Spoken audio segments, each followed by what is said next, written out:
Hey everyone, tonight we're drifting back, way back, to a time when the moon was the only streetlight anyone had.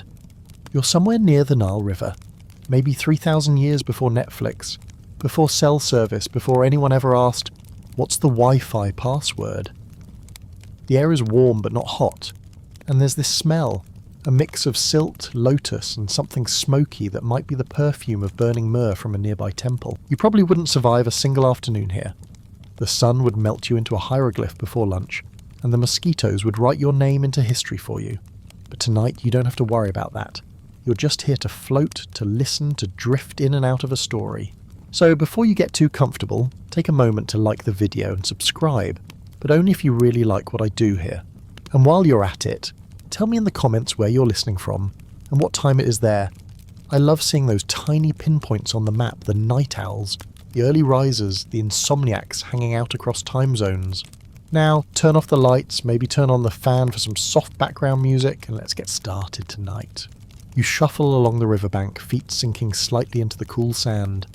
The moon ripples on the water's surface, pale and lazy, like a coin tossed by the gods. Behind you, somewhere in the darkness, a donkey sighs. A dog gives a half-hearted bark, then thinks better of it and goes back to sleep. Egypt isn't set, it hums. The reeds rustle, frogs gossip, and the night breeze carries the low hum of chanting from a temple across the water. You can't see it, but you can imagine the priests there, shaved heads gleaming, offering bowls of bread and beer to statues with gold faces that stare back without blinking. It's funny, you always thought of ancient Egypt as sunlit and grand, but here at night it's small, human.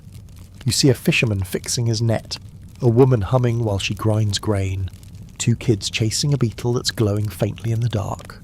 Somewhere nearby, a boy your age, well, your ancient Egyptian age, is setting up a little wooden board. It's marked with 30 squares, polished smooth, and he's holding tiny pieces shaped like pegs and cones. The board sits on a mat woven from palm fibres. His mother, already tired from a long day at the market, sits beside him with a half smile. "One game," she says, "then bed." You know how that goes. It's always one game. You crouch beside him, unseen. The board is called Senet. It's simple at first glance, 30 squares, 3 rows of 10, but the way the boy rolls those tiny stick dice and moves his pieces feels deliberate, ritualistic. He's not just passing time, he's playing something old, something almost sacred. Historians still debate whether Senet began as a game or as a spiritual exercise. Some say it was just a pastime, like ancient Candyland with better art direction. Others believe it was always symbolic, each square a step in the soul's journey through the afterlife. You watch as the boy lands on a painted square shaped like a bird. His mother laughs softly. "Good omen," she says. "That's where the soul flies free." It's not long before you realise this little family isn't unique. In the glow of oil lamps across the village, others are doing the same, rolling dice, laughing quietly, moving small carved pieces across boards. Somewhere in the distance, a priest mutters a prayer that sounds almost like a lullaby. You start to feel a pattern forming, a connection between play and peace, chance and fate. The Egyptians, for all their pyramids and pharaohs, were a surprisingly homey people. Sure, they mummified cats and worshipped scarab beetles, but they also liked beer, board games, and gossip. There's something comforting about that. The same hands that carved monumental statues of gods also whittled dice out of bone and ivory. You imagine one of those artisans during the reign of Pharaoh Hatshepsut, maybe around 1470 BCE. He's been working all day, chiselling hieroglyphs onto a limestone wall, his back aching. When he gets home, he sits down on the floor, kisses his wife on the forehead, and pulls out his Senet board. He doesn't know it yet, but centuries later archaeologists will find that very board tucked into his tomb beside jars of honey, linen, and a small wooden cat figurine. They called it the game of passing. The idea was that winning meant your soul could pass safely through the dangerous gates of the afterlife, avoiding snakes, demons, and paperwork. Okay, maybe not paperwork, but probably worse. You lean closer to the boy's board. He's on the final few squares now, where every move counts. His mother watches in silence, and when he finally lands the last piece, she touches his hair and whispers, "Good, you're safe for tonight." It's such a small moment, but you can feel the weight behind it. In a world where life could end from a tooth infection or a bad flood, maybe every good game of Senet felt like a rehearsal for survival. There's a line historians love to quote, carved on a tomb wall: "He who plays well passes well." It's both playful and profound, like something you'd see on a motivational mug in hieroglyphs. But here's where things get interesting. Archaeologists found boards with markings that don't match. Some have special symbols for gods, others for traps or punishment squares. Nobody agrees on the full rules. Some scholars argue that each board was customized, that every family added their own beliefs. Others think there was once a master version that got lost over time. So when you imagine the boy rolling those dice, you're also watching a mystery unfold, a game whose full meaning even the Egyptians couldn't quite agree on. You look up from the boards to the stars. The sky is so clear it almost looks solid. A black stone dome dotted with white paint. The Milky Way is right above you, and in Egypt that wasn't just stars, it was the goddess Nut, her body stretched protectively over the world. It's easy to forget, but ancient people didn't separate play, religion, and survival the way we do. For them, a game could be a ritual, a prayer, or just an excuse to sit together before bed. The same board that helped someone relax could also be placed in a tomb to guide them through eternity. You can almost imagine their bedtime talk. "Good game tonight. Don't forget to beat Osiris in your dreams. A cool breeze drifts off the Nile." You notice something glimmering in the reeds. A small scarab beetle pushing a ball of dung uphill, determined, unstoppable. Egyptians saw that and said, "That's divine." The beetle became a symbol of rebirth, its rolling ball the sun itself. You grin to yourself. Somewhere in history someone had to explain that to their kid. "Yes, sweetie, the god Khepri rolls the sun across the sky like a dung ball." There's parenting for you. It's moments like this that remind you how human they were. These people who painted eternity but still laughed at bugs. Nearby, you see a group of priests crossing the sand toward a small shrine. They carry baskets filled with bread, beer, and tiny carved amulets. They're performing a funerary rite, a kind of rehearsal for someone's upcoming burial. You hear them chant the name of the deceased, calling to Osiris to receive his soul kindly. The board game, you realize, mirrors this same ritual. Every throw, every move through perilous squares echoes the soul's progress through the duat, the underworld. The Senate board was a miniature cosmos. The Egyptians didn't invent heaven and hell the way later religions did, but they imagined obstacles, gates, serpents, judges, and of course divine paperwork. Again, definitely paperwork. To them, winning Senate wasn't about bragging rights. It was about understanding fate. It was about learning to accept the roll of the dice, trusting that the gods had their own sense of humour. And they did have humour, or at least irony. Take the ancient flood of 1786 BCE, the year the Nile rose higher than anyone expected. Whole farms were washed away, but the priests declared it a blessing from Hapi, the river god. Farmers might have disagreed while chasing their goats downstream. Yet even then, Senate boards turned up in the mud perfectly preserved. People kept playing through disaster. That's the legitimate event for tonight. The flood that reshaped Lower Egypt and gave rise to what we call the Second Intermediate Period. Even in crisis, Egyptians turned to their rituals, to their games, to something stable in a shifting world. Maybe that's the real reason they invented the Dead Man's Game, to make sense of the roll, even when life threw a bad one. You start to feel sleepy yourself now. The river's current whispers like a lullaby. Frogs harmonise somewhere in the reeds, and the boy across from you yawns. His game over, his little wooden pieces lined up neatly for the next day. He doesn't know that thousands of years later, someone will stand in a museum and stare at a similar board behind glass. They'll tilt their head, squint and wonder, was this just for fun or for forever? Historians still debate it. Some think Senate evolved purely as entertainment, and only later took on spiritual meaning when people noticed it resembled their belief in the soul's journey. Others insist it started as a ritual and gradually became a game. The truth probably lies somewhere in between, a sleepy overlap where devotion and play shared the same pillow. You glance down again at the board at the final square, the one they called the House of Rebirth. That's where the soul leaves the board, emerging purified, ready for eternity. The boy's mother has already gone inside. The lamp burns low. The frogs continue their gossip. You can almost feel the pulse of the world slowing. Each square, each move becomes part of a rhythm. Roll, move, pause, breathe. Life, chants, and rest. All wrapped up in 30 tiny boxes of polished wood. The Nile sighs again, its waters shifting in the dark. You realise that maybe the Egyptians didn't invent the dead man's game for the dead at all. Maybe they invented it for the living. For those long nights when the world felt too mysterious, too uncontrollable, and you needed a little square of order to fall asleep beside. Somewhere behind you, the temple drums stop. A bird stirs in the papyrus reeds.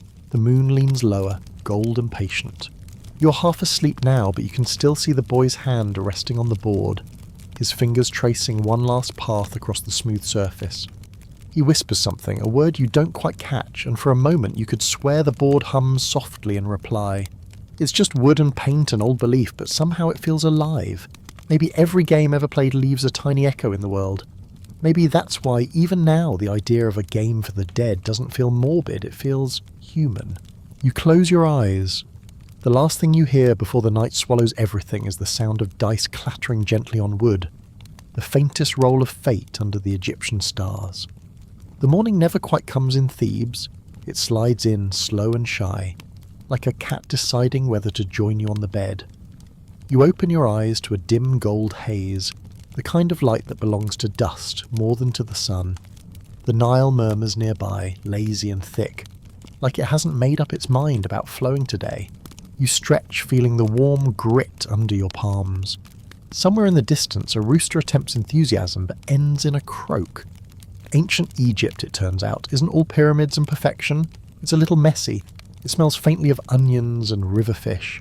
But it's alive, in the same way a marketplace hums before sunrise, half asleep but dreaming loudly. You stand, brush the sand off your clothes, and start walking toward the city. Thebes waits for you, a cluster of mud brick houses the colour of baked bread. A stray goat eyes you suspiciously, then decides you're too boring to bother with. It's early, but the city is already awake. Bakers are slapping dough onto the sides of clay ovens, filling the streets with the smell of warm grain and smoke. Children chase each other through alleys, shouting about a lost hoop. Someone yells about prices at the fish stall. You realise that 3,000 years of civilization haven't changed the basic morning routine. Wake up, complain, and hope for coffee. Or in this case, a jug of beer so mild it's basically liquid bread. You follow the crowd toward the temple district. Here the air changes. It's thicker, full of incense and order. Columns rise around you like stone trees, their carved capitals blooming into lotus flowers. Priests glide past in linen robes so white they seem to glow. Every step echoes as if the city itself has its own heartbeat. Thebes is the heart of everything right now. Politics, religion, gossip, fashion. You can almost hear the whispers about the Pharaoh Amenhotep III, who rules with confidence, wealth, and a collection of statues of himself so vast it borders on performance art. Some things never change. Power loves a selfie. But beneath the splendour, there's something gentler happening. Workers heading home from the tombs bring stories from the Valley of the Kings, of walls painted with games, of boards left beside the dead. They talk about Senate like it's both pastime and passport. You drift past an open doorway where a sculptor is working on a statue of the goddess Hathor. Her smile is patient, amused. On his bench sits a small wooden board, half-finished, squares carefully incised. He's carving it for a client, someone's afterlife luggage. You imagine him explaining it. Yes, you'll need food, gold, and of course something to keep you entertained while waiting for judgment. You can almost hear the Pharaoh's accountant sighing, another luxury item? Fine, add it to the list. You keep walking. The noise builds. Donkeys braying, merchants calling, sandals slapping the dust. The city is a rhythm of haggling and hammering, chanting and laughter. It feels eternal and temporary at once. In the marketplace, a woman sells perfume from alabaster jars. The scent, sweet, resinous, wraps around you like smoke. She winks as she sprinkles a few drops onto your wrist. To please the gods, she says. You're not sure which gods she means. There are hundreds, and most of them probably appreciate a good fragrance. You turn a corner and find yourself before something spectacular, the great Temple of Karnak, still under construction. It towers above the city, its pylons half finished, scaffolding of palm trunks clinging to the sides like fragile webs. Men haul limestone blocks, chanting in time. The heat has already begun to rise, and you smell sweat, stone dust, and ambition. Historians still debate whether the temple builders were slaves, paid labourers, or something in between.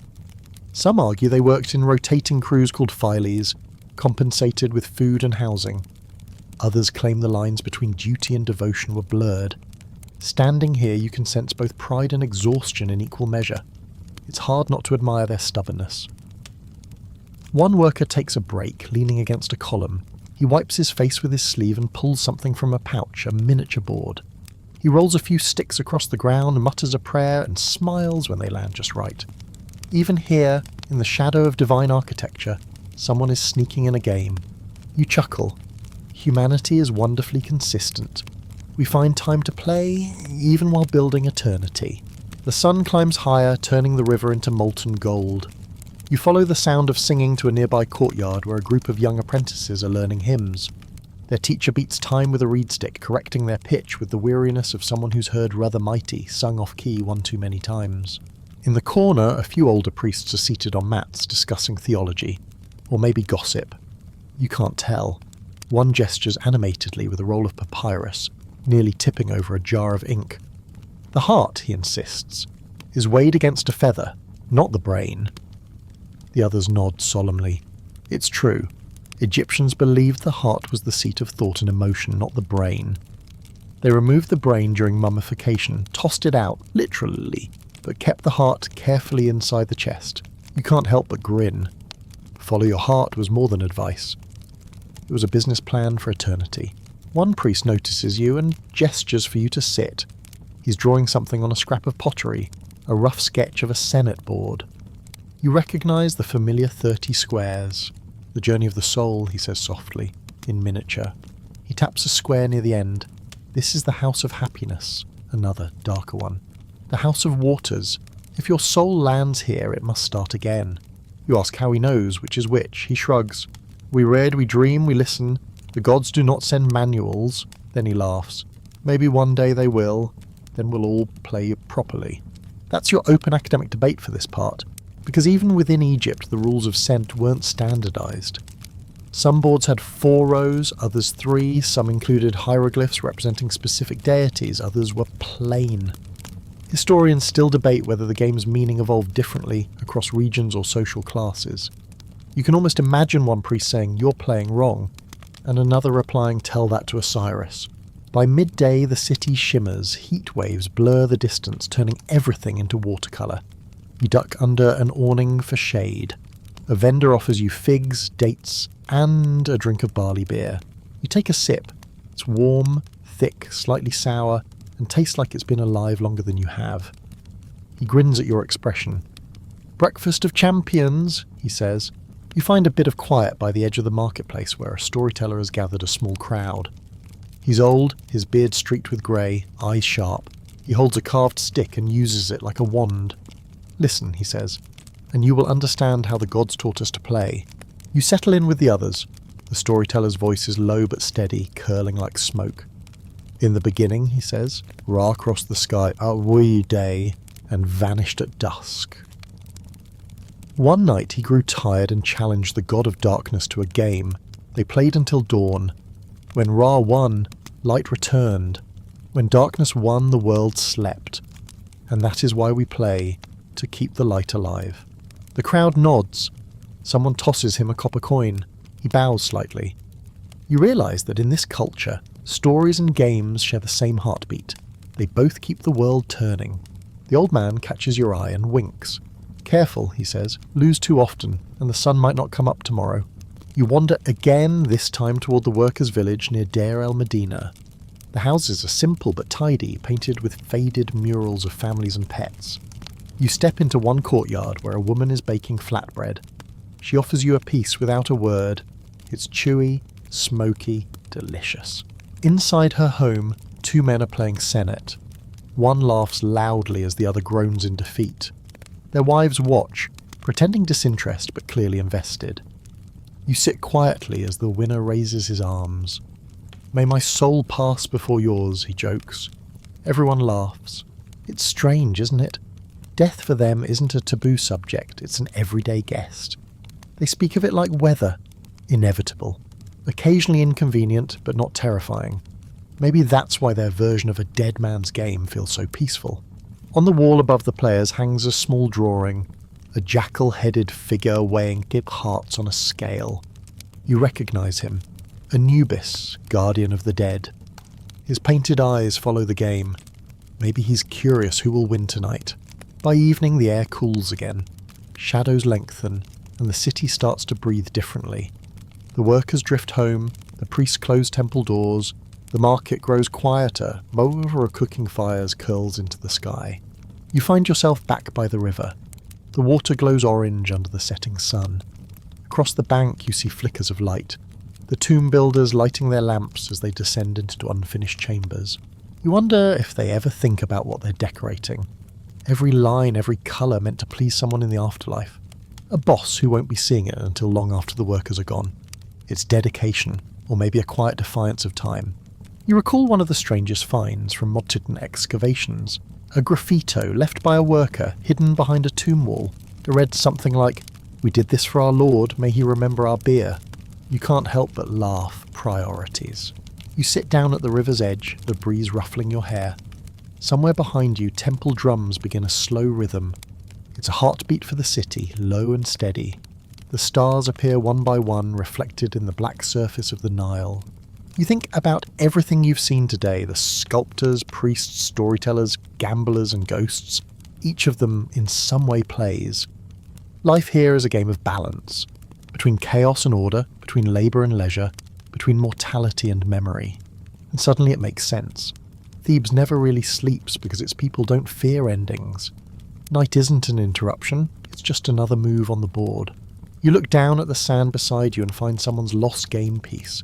A small cone of ivory worn smooth. You roll it in your palm and for a moment you can almost hear nice clatter, laughter, a whisper of your turn. The city's noise fades into the background. Only the crickets remain, chirping like tiny clocks.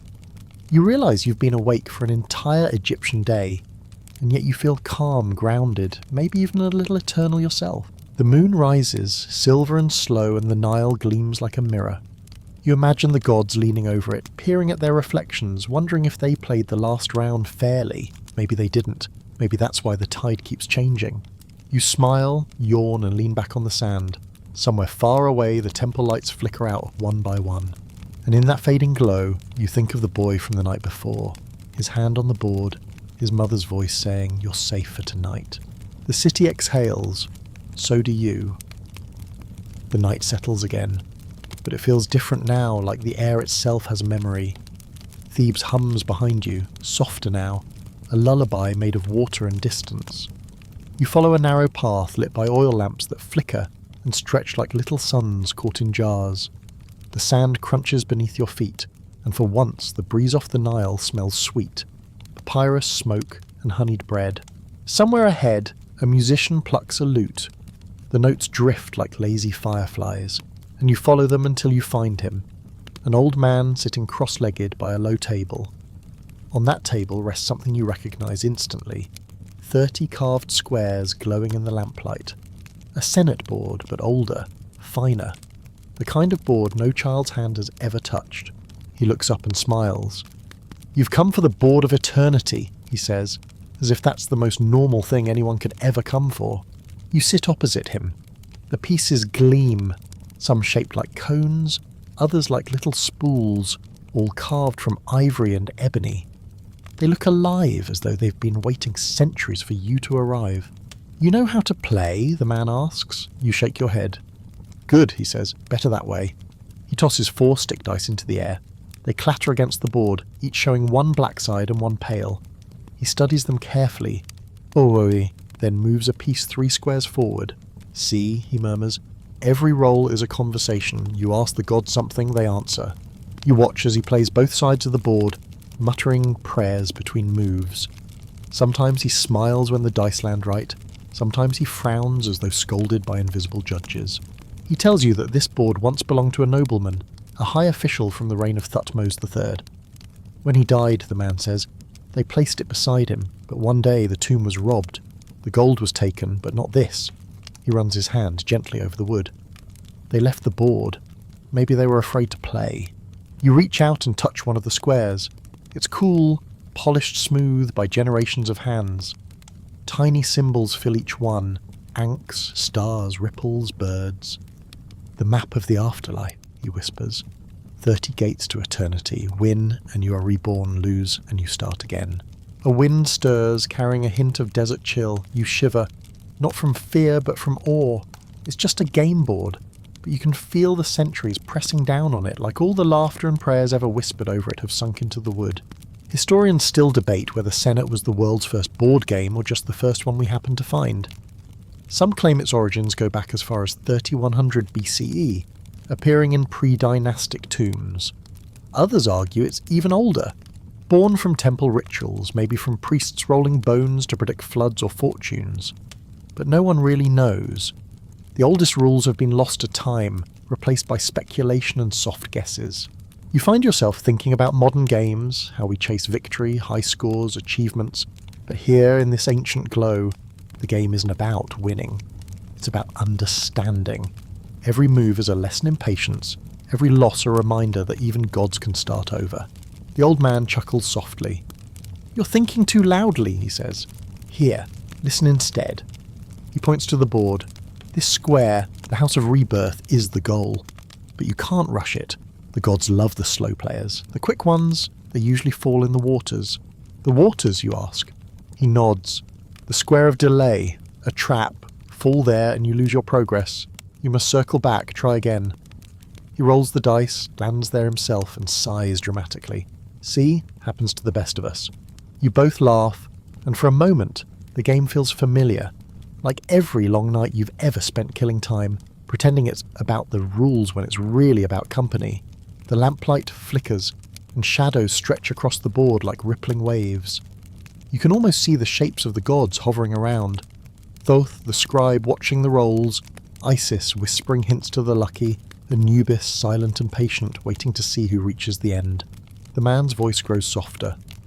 "When I die, I hope they bury this board with me," he says. "I'll need something to do while waiting for my heart to be weighed." You smile. "You think you'll win?" He laughs, a dry, comforting sound. "Oh, nobody wins. The trick is to keep playing." The wind picks up, carrying the distant rhythm of temple drums. The sound seems to pulse with your heartbeat. The old man sets the dice down carefully, as though returning something sacred to rest. "Go on," he says, "try a throw." You hesitate, then toss the sticks. They spin in the air, land with a soft tap. 3 light sides, 1 dark. A good roll. You move your piece forward, not sure what it means, but somehow it feels right. "Good," the man murmurs. "You've taken your first step." A long silence follows. The stars overhead shift ever so slightly, mirrored in the calm surface of the river. You can hear frogs far away, gossiping about the night. "You know," he says at last, "some say this game is older than time itself. They say there's gods played it before they made men. They rolled the dice to decide who would rule the sky and who the earth. Maybe we play it still, because we're trying to remember how that story ended." You smile, half asleep already. The board blurs, the man's voice drifts like smoke. The night folds around you, slow and safe. You blink slowly, the world still swaying between dream and wakefulness. The man is gone now, or maybe he never was. The Senet board rests in the sand before you, but the lamps have burned down to little puddles of wax. Somewhere a temple bell rings once, long and low, like a deep breath before sleep. You reach for the board again. It feels lighter than before, almost like a memory. You pick up a piece, one of the little ivory cones, and notice the tiny scratches on its side, marks from countless hands. Maybe it's been played in palaces and huts alike. The thought makes you smile. You remember something the old man said. The gods love the slow players. You wonder if that was just a joke or if he meant it. If the game really was a kind of patience test for eternity. Maybe every throw of the dice is a miniature version of life. Luck, delay, frustration, small triumphs. The sky is beginning to pale in the east. The Nile gleams faintly like liquid silver. You can hear the first stirrings of morning, distant footsteps, a rooster rehearsing his confidence, the creak of wooden boats against the current. Egypt is waking up again. And then you see them, a procession of priests moving silently toward the river, carrying something between them on a low wooden frame. They're wrapped in linen, their heads bowed. You step aside as they pass, the air around them cool and solemn. They stop near the water, set down the frame, and you realise it holds another Senate board. This one is small, made of ebony and gold, its pieces neatly arranged for play. They light incense, bow, and chant words that hum deep in your chest. You don't understand them, but you can feel what they mean. The game isn't just a pastime, it's a promise. You watch as one priest throws the stick dice, so they tumble across the sand and land, showing all light sides, a perfect roll. The other priests murmur approval. The oldest among them places his hand over the board. For his safe passage, he says softly. You realise now what's happening. This is a burial blessing. The Senate board isn't a toy for the dead, it's a symbolic passport, a comfort, a reminder that even in eternity there's something familiar to do. You think of the nobleman whose board the old man mentioned earlier, the one buried beside him. That wasn't rare. Archaeologists have found these boards tucked among canopic jars and amulets, as essential to the afterlife kit as food or jewellery. The ancient Egyptians believed that beyond the tomb lay a vast and complicated landscape. Rivers, gates, guardians, serpents, judges. To cross it, the soul had to prove both wisdom and luck. And what better way to practice than through play? Historians still debate whether this was superstition or metaphor. Some think the Egyptians genuinely believed the soul played its way through the underworld, moving piece by piece towards salvation. Others argue the board was purely symbolic, a way to make the idea of death less frightening. A comforting routine that said, it's just another round. You decide that both could be true. People are complicated like that, always half believing, half hoping. You sit on the sand long after the priests have gone, the incense smoke curling away toward the dawn. You study the board again. Its 30 squares seem suddenly immense, like stepping stones across a black river. Square 1, birth. Square 10, confusion. Square 20, regret. Square 29, peace. Square 30, rebirth. That's not the official rule set. No one knows that anymore, but it feels right. You think about how every culture invents its own way of facing the unknown. Some build pyramids, some write poems. The Egyptians somehow turned it into a board game. It's beautiful, really. The idea that something as vast as eternity could be rehearsed in a few quiet rolls of dice. You look around. The city beyond the dunes is stirring. Women carry baskets to market. Men shoulder tools for the fields. The first rays of the sun touch the top of a temple pylon, painting it in molten gold. Somewhere a dog barks, impatient for breakfast. You realise the old man's words are still circling in your head. Nobody wins. The trick is to keep playing. Maybe that's what made this civilization last so long. Not just its monuments or kings, but its stubborn refusal to stop the game. Floods came, rulers changed, the desert swallowed everything, and still they played, still they painted boards on tomb walls, still they placed dice beside mummies, still they told stories about gods who cheated or laughed or started over. The board of eternity wasn't about escaping death, it was about learning how to wait through it. You run your fingers over the wooden surface once more. The patterns seem to shift under your touch, the symbols glinting faintly like tiny stars. You could swear you hear something. Not quite a voice, more like the faint sound of dice rolling in another world. You smile, half amused, half comforted. All right, you whisper. Your move. A gust of wind stirs the sand, half burying the board again. You leave it there. Some games aren't meant to be finished. As you walk back toward the city, you feel the warmth of the sun climbing up your back. You pass workers already shouting across scaffolds, a child carrying a loaf of bread nearly her size, and a man pushing a cart of onions with the determination of a warrior. Life, in all its noise and rhythm, resumes. You glance over your shoulder once. The board is gone, maybe covered by sand, maybe never there. But the feeling stays with you. That faint hum of chants and order, of patience and play. You realise you've learned something without anyone saying it outright, that the Egyptians didn't separate living from dying, work from worship, play from prayer. It was all the same act repeated across lifetimes. Move forward, wait your turn, trust the throw. You reach the edge of the marketplace just as the first laughter of the day breaks the air. A boy shouts. Someone argues about figs. A goat sneezes loudly enough to make a woman laugh. The world keeps rolling. And somewhere beyond the noise, the Nile glimmers quietly, a mirror between the living and the dead. Still flowing, still playing, still reminding you that the board of eternity never really ends. You take one last deep breath, feel the dust warm under your feet, and smile. The game, it seems, continues. You wake before dawn, not entirely sure if you ever slept. The desert is quiet, that kind of thick silence that presses on your ears. The air is cool, thin, expectant. Somewhere a hawk cries one sharp note against the fading stars. You walk again, following the faint shimmer of the Nile, until the sand gives way to stone. Before you stands a villa, elegant but modest compared to the palaces upriver. A nobleman's house. You can tell by the carved doorway and the scent of incense drifting through the courtyard. Inside, the first light of morning slips through narrow windows, painting stripes across the floor. Servants move softly, placing jars of water, folding linen, sweeping away yesterday's dust. You hear faint laughter, polite, careful laughter, the kind used by people who live close to power.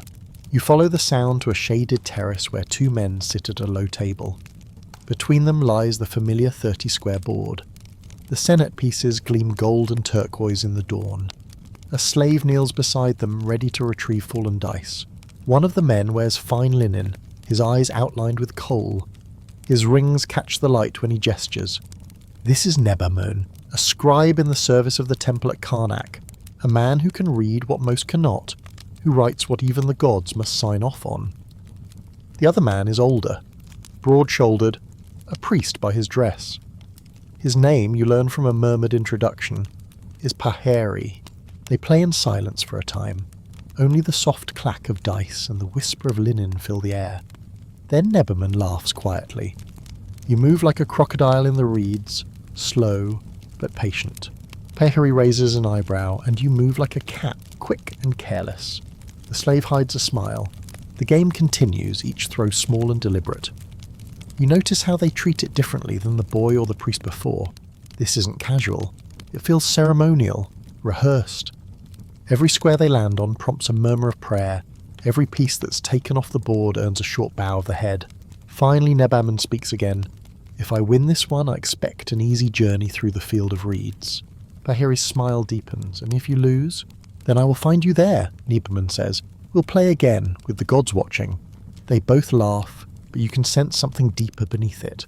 A quiet understanding that this game, though playful, is really a rehearsal for what comes after. When Nebamun wins, a servant claps softly, as if applauding a ritual rather than a victory. Paheri leans back, satisfied. A good omen, he says. You'll pass the gates easily. They rise, stretch, and drink cool water from a jug. A breeze slips through the terrace, stirring the incense smoke into ghostly ribbons. You look down at the board again, noticing the inscriptions around its edge. They're not random decorations. They're prayers, short spells written in hieratic script. You recognize a few from funerary texts, invocations to guide the soul, requests for protection from demons and serpents. This is no toy, it's a map, a talisman. A piece of the afterlife brought into daylight. Later, when the men leave, you stay behind and study it more closely. The gold inlay glimmers in the sunlight. The final square, slightly larger than the others, bears the sign of the Ankh, life. You imagine what it must feel like to believe this board could determine eternity, not in fear but in comfort. The rules may have been lost to time, but the intent is clear. Every roll of the dice is a way to make sense of what waits beyond. Historians still debate whether Senate was used to predict death or to train the soul for it. Some tomb paintings show players with solemn faces, overseen by gods. Others show laughter, casual play, banter. Was it a meditative ritual or an ancient equivalent of best 2 out of 3? No one knows. You imagine it could be both, because that's how humans are. We can laugh and pray in the same breath. A servant enters carrying a basket. Inside are 2 smaller boards, travel versions carved from bone. He sets them aside near a stack of scrolls. You crouch to look closer and see that one is half finished, still rough, the squares uneven. Someone's been carving it themselves, perhaps as an offering or a personal project. The servant notices you watching. They say each man must make his own board before he dies, he says softly, almost to himself. Otherwise he won't know the path when he gets there. You nod. It makes sense. In that strange Egyptian way where faith and practicality hold hands. Build your tomb, pack your food, carve your game. Prepare for eternity like you would a long journey, with snacks, luck, and something to pass the time. You wander out into the courtyard. The morning has turned warm, full of birds and low chatter. A few workers sit under a tree sharing bread and gossip. One of them sketches something in the sand with a stick, the faint outline of another board. He grins when he sees your curiosity. Practicing, he says. Maybe I'll beat Osiris one day. You laugh and he shrugs. He cheats, though. It's not a joke exactly, but everyone laughs anyway. You realise the game lives in every level of Egyptian life, from nobles with gold inlays to labourers with sticks and sand. Everyone, it seems, plays for the afterlife. And maybe that's the beauty of it, equality through imagination. The gods might weigh your heart, but they can't stop you from rolling the dice. By mid-morning, the house quiets. The nobles retreat indoors to escape the heat. You linger by the riverbank where a group of children are playing their own version of Senet with pebbles. Their laughter rings through the reeds. One girl, her hair braided with beads, shouts, "I'm winning! I'll see you all in heaven!" Her friends boo, throw sand and chase her. You can't help but laugh too. Maybe this is how beliefs survive, not in temples or tombs, but in children's games that mimic eternity without realising it. The air hums again with cicadas. The Nile shines like liquid glass. Somewhere a barge drifts past, its sails painted white. A man stands at the prow singing to the rhythm of the oars. His song is old and soft, something about the soul being light as a feather. You listen, swaying gently in time. And as you do, you begin to understand that in this world, every action, even play, is a prayer. The singer's voice fades as the boat slips around a bend, leaving only the wind and the slow lap of water against the shore. You linger there, half in the sunlight, half in shadow. For a moment, you almost forget what century you're in. The rhythm of Egypt has that effect. This is clocks. A little further down the bank, an elderly woman sits beneath a palm tree with a basket of herbs. She's grinding something green and fragrant with a stone pestle. When she catches you watching, she chuckles. "Medicine," she says, "for stomachs and spirits." You sit beside her, curious. On her lap lies yet another small wooden board. The squares are faintly etched, the pieces mismatched. "Do you play too?" you ask. She nods. "Of course. Every night before sleep, keeps the dreams orderly." She gestures to the herbs. "Like tea for the soul." She shows you how she plays, slower than the others, with pauses between every move. When her piece lands on a certain square, she hums under her breath. "That one," she says, "is where the bad dreams wait. You must roll again." You realise her version of the game has no winners or losers, only rhythms, like breathing in and out. Maybe she's changed the rules to fit her own life, or maybe this was always how it began, before the scribes, before the gold and the temples. You roll for her once. The sticks clatter softly, landing in her favour. She smiles. "Ah, you'll sleep well tonight." When you leave, the day is already heavy with heat. The world smells of clay and sweat and ripening fruit. You make your way through Thebes again, passing the marketplace where arguments bloom like summer flowers. Two traders are in a loud debate over the price of copper bracelets. One waves his arms dramatically, nearly knocking over a basket of onions. You stop, amused, as an old man nearby mutters, "They've been playing this same game for 20 years. It hits you. Even negotiation here feels like Senet. A series of moves, delays, lucky throws and reversals. Every life is its own board and every day is another round. As the sun begins to sink, you follow the road that leads toward the western hills. Beyond them lies the Valley of the Kings, though no one calls it that yet. The locals know it as simply the place of silence. A small group of workers trudges past you, dusty and sunburned, heading home from the tombs. They talk quietly, their laughter tired but genuine. One of them carries something wrapped in linen under his arm. When he notices your curiosity, he unwraps it slightly to show a carved board. "Made this for the overseer," he says, "for when he's buried. Wants it painted blue, his favourite colour." You nod, admiring the craftsmanship. The pieces are carved from limestone, shaped like little birds and pyramids. "He says he'll play the gods for a better afterlife," another worker adds, grinning. "I told him to practice first." They all laugh. Even after long days digging tombs for others, they find humour in the same eternal theme. You can't bribe your way past bad luck. By dusk, the western sky glows orange and violet. You climb a low ridge overlooking the plain. Below you can see the outlines of unfinished tombs, scaffolding and tents. The hum of work continues even in twilight, and hammers striking stone, voices echoing against the cliffs. You sit and watch for a while, the air cooling around you. The workers' campfires flicker one by one. Somewhere someone plays a flute. You close your eyes and imagine them below, men finishing their meals, tossing dice, telling stories. Maybe they play their own version of senet with pebbles and sand squares drawn by fingertip.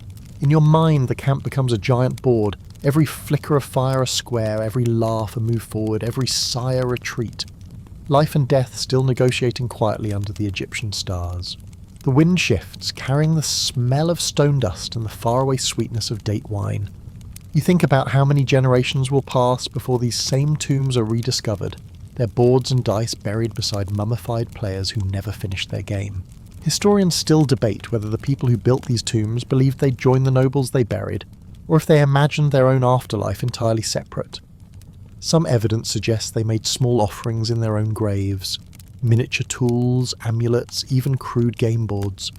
Maybe their heaven was simpler, just rest, laughter, and one fair game with the gods. You hope so. The moon climbs high, soft and round. You start your walk back toward the city. In the distance, torches flicker along the temple causeway like a string of golden beads. You can hear faint chanting, another ritual beginning. It seems that no matter the hour, someone in Egypt is praying, working, playing, or all three at once. You smile, realizing the Egyptians were never obsessed with death so much as they were devoted to continuing. They believed in practice, for life, for afterlife, for everything in between. You remember the little girl, shouting that she'd see her friends in heaven, and the noble scribe claiming his game victory as a good omen. Maybe they were right. Maybe heaven for them was just one long evening of sene, laughter, tea, and soft music on the Nile breeze. You reach the water again. The reflection of the moon ripples, and for a moment it looks like a moving piece on a vast cosmic board. You toss a pebble into the current. It lands with a soft plop and vanishes, but the circles it leaves behind shimmer, like endless turns in an eternal game. You whisper, without quite meaning to, "Your move, gods." The river sighs, the wind answers, and somewhere far off dice roll again in the dark. Morning again, soft, hazy, and gold like honey left too long in the sun. The city is already awake, murmuring to itself. You can hear sandals scuffing stone, the flap of linen awnings, the caw of birds that sound far too opinionated for this early in the day. You make your way through narrow streets until you find yourself at a potter's stall. Clay dust hangs in the air, turning the light thick and warm. The potter's hands move rhythmically, shaping, smoothing, pressing. He's humming under his breath, some tune that might be older than the pyramids. You notice a pile of tiny clay cubes drying in the corner, each roughly the size of a fingernail. "What are those?" you ask. The potter grins without stopping his work. "Dice," he says. "For the afterlife, for luck, for cheating if you can get away with it." He laughs, a low, knowing laugh. You crouch beside the little cubes. Each one is marked differently, some with dots, others with scratches or symbols. A few aren't cubes at all, but flat sticks, blackened on one side, pale on the other. The earliest dice, you realise, didn't roll, they flipped. He hands you one. It's still damp and cool in your palm. "Clay remembers," he says. You throw it once, it never forgets the shape of luck. You smile. Does it always tell the truth? He shrugs. Depends who's asking. He takes one of the dice, tosses it onto the ground, and watches it spin before landing pale side up. "Ah," he says, "the gods are generous today." Then he flips another, and it lands dark. Maybe not that generous. You can't help but laugh. It feels almost like watching a magician talk to his cards. "You really believe they decide?" you ask. "Of course," he says simply. "We make the dice, but they make the rules." It's such an Egyptian way of seeing the world. A perfect blend of craftsmanship and surrender. They build monuments precise enough to align with the stars, then roll dice and call it fate. You think of modern life, how people still trust chants. Birthdays, horoscopes, random internet quizzes about what kind of cat they'd be. Maybe not much has changed. The potter wipes his hands and beckons you to follow him. He leads you to the back of his workshop where shelves of baked dice line the wall like tiny constellations. "For soldiers," he says, "and priests and lovers who can't decide whether to send a letter." He picks one up carefully, and a small piece of ivory etched with 4 black dots on one side. "This one came from the tomb of a soldier," he says. "He used it to decide who kept watch." He sets it down and reaches for another. And this, he says, was found near the Temple of Hathor. Priests used it for divination. When the gods were quiet, they rolled the dice to make them speak. You raise an eyebrow, and did they? He smiles. Always. The trick is that learning how to listen. Historians still debate whether dice in Egypt began as tools of play or prophecy. Some think they were invented purely for gambling, harmless fun for workers and nobles alike. Others claim they came from rituals of chants, used by priests to interpret divine will. The truth, as always, probably lies somewhere in between. People have always blurred the line between faith and entertainment. Maybe it started as worship, evolved into fun, then circled back into superstition. You can imagine a priest rolling dice to ask a god for guidance, then quietly betting a jar of beer on the result. The potter's apprentice enters, a wiry boy with clay up to his elbows. He places a fresh batch of dice on the shelf, glancing at you curiously. They say a bad roll can curse you, he says. The potter laughs. They say that because they're bad players. The boy grins shyly. One time my uncle rolled all dark sides 3 times in a row. He didn't leave the house for a week. You chuckle. What happened after that? He tripped over a goat, the boy says seriously. We told him the gods wanted him to slow down. You can't help but smile. It's strangely comforting, the idea of divine messages coming through everyday accidents. Maybe life is one long dice roll and we spend most of it learning not to take it personally. The potter finishes shaping a small bowl and sets it aside to dry. Want to try your luck? He asks. You nod. He hands you a smooth clay die. You toss it gently. It spins once, twice, and lands pale side up. Ah, he says, traveller's throw, the gods say you should keep moving. You grin. Good thing I wasn't planning to stop. He nods approvingly. And may your next throw be as kind. You thank him and step out into the street again. The light outside is blinding after the shade of the workshop. Everything smells sun-baked, straw, dust and bread. You hold the die in your hand, feeling its tiny weight. It's oddly reassuring, a reminder that chance doesn't have to be cruel, just unpredictable. You imagine how many lives have hinged on a throw like that, decisions made, omens read, destinies shifted. In a world ruled by floods and famine, maybe surrendering to luck wasn't foolish at all. Maybe it was freedom. As you walk, the streets grow busier. You pass a group of young men sitting in the shade of a wall, tossing dice onto a flat piece of limestone. They cheer, laugh, tease each other. One curses dramatically when his die rolls off into the dust. Best 2 out of 3, he shouts. Another replies, tell that to Ra, he's watching. You sit with them for a while, just listening. The rhythm of laughter, the clatter of dice, the smell of sweat and sun-baked earth, it's hypnotic. Even without understanding the rules, you can sense the flow, frustration, hope, joy, surrender. For a brief moment, you feel part of it. Another player at the table of time, rolling fate in clay dice beneath the Egyptian sun. You stay longer than you mean to, hypnotized by the rhythm of the dice hitting stone. There's something satisfying about the sound, tiny clacks echoing between walls of sun-baked mud brick. It's a heartbeat, random but somehow steady, like the pulse of the city itself. A merchant passes by carrying baskets of onions. He stops to watch the players, grinning when one of them curses his bad roll. You boys will lose all your luck before you're 30, he calls out. Save some for the afterlife. They laugh, and one tosses a die toward him. The merchant catches it effortlessly, flips it once, and it lands dark side up. He examines it thoughtfully. Ah, he says, bad day for onions then. You can't help but laugh. Egypt, it seems, runs on the gentle humour of people who already understand that fate can't be argued with, it can only be teased. Later you wander toward the docks where barges line the river, their sails hanging limp in the afternoon stillness. The smell of water and fish fills the air. A group of workers sits in the shade, waiting for the wind to pick up. One has a pair of knucklebones in his hand, worn smooth with use. He notices you watching and waves you over. Bored? He asks. Maybe a little, you admit. He grins and tosses the bones into the air. They clatter to the deck and settle in a crooked pattern. The gods like a good throw, he says, especially when there's nothing else to do. You sit beside him. He shows you how each bone lands on one of 4 sides, 2 rounded, 2 flat, and how the combination determines your move. It's all luck, he says, but it feels like a conversation. He throws again and smiles. They said yes. You laugh softly. To what? To everything, he replies, and leans back against a crate, satisfied. Historians still debate the origin of these knucklebones, astragali they call them now. Were they toys, tools of divination, or early gambling devices? Evidence shows they existed across cultures, from Mesopotamia to Greece to Egypt, each civilization assigning them different meanings. The Egyptians, though, seemed to use them for all of it. Fortune-telling, temple rituals, lazy afternoons. Their genius wasn't invention, it was integration. Everything they touched became both sacred and ordinary.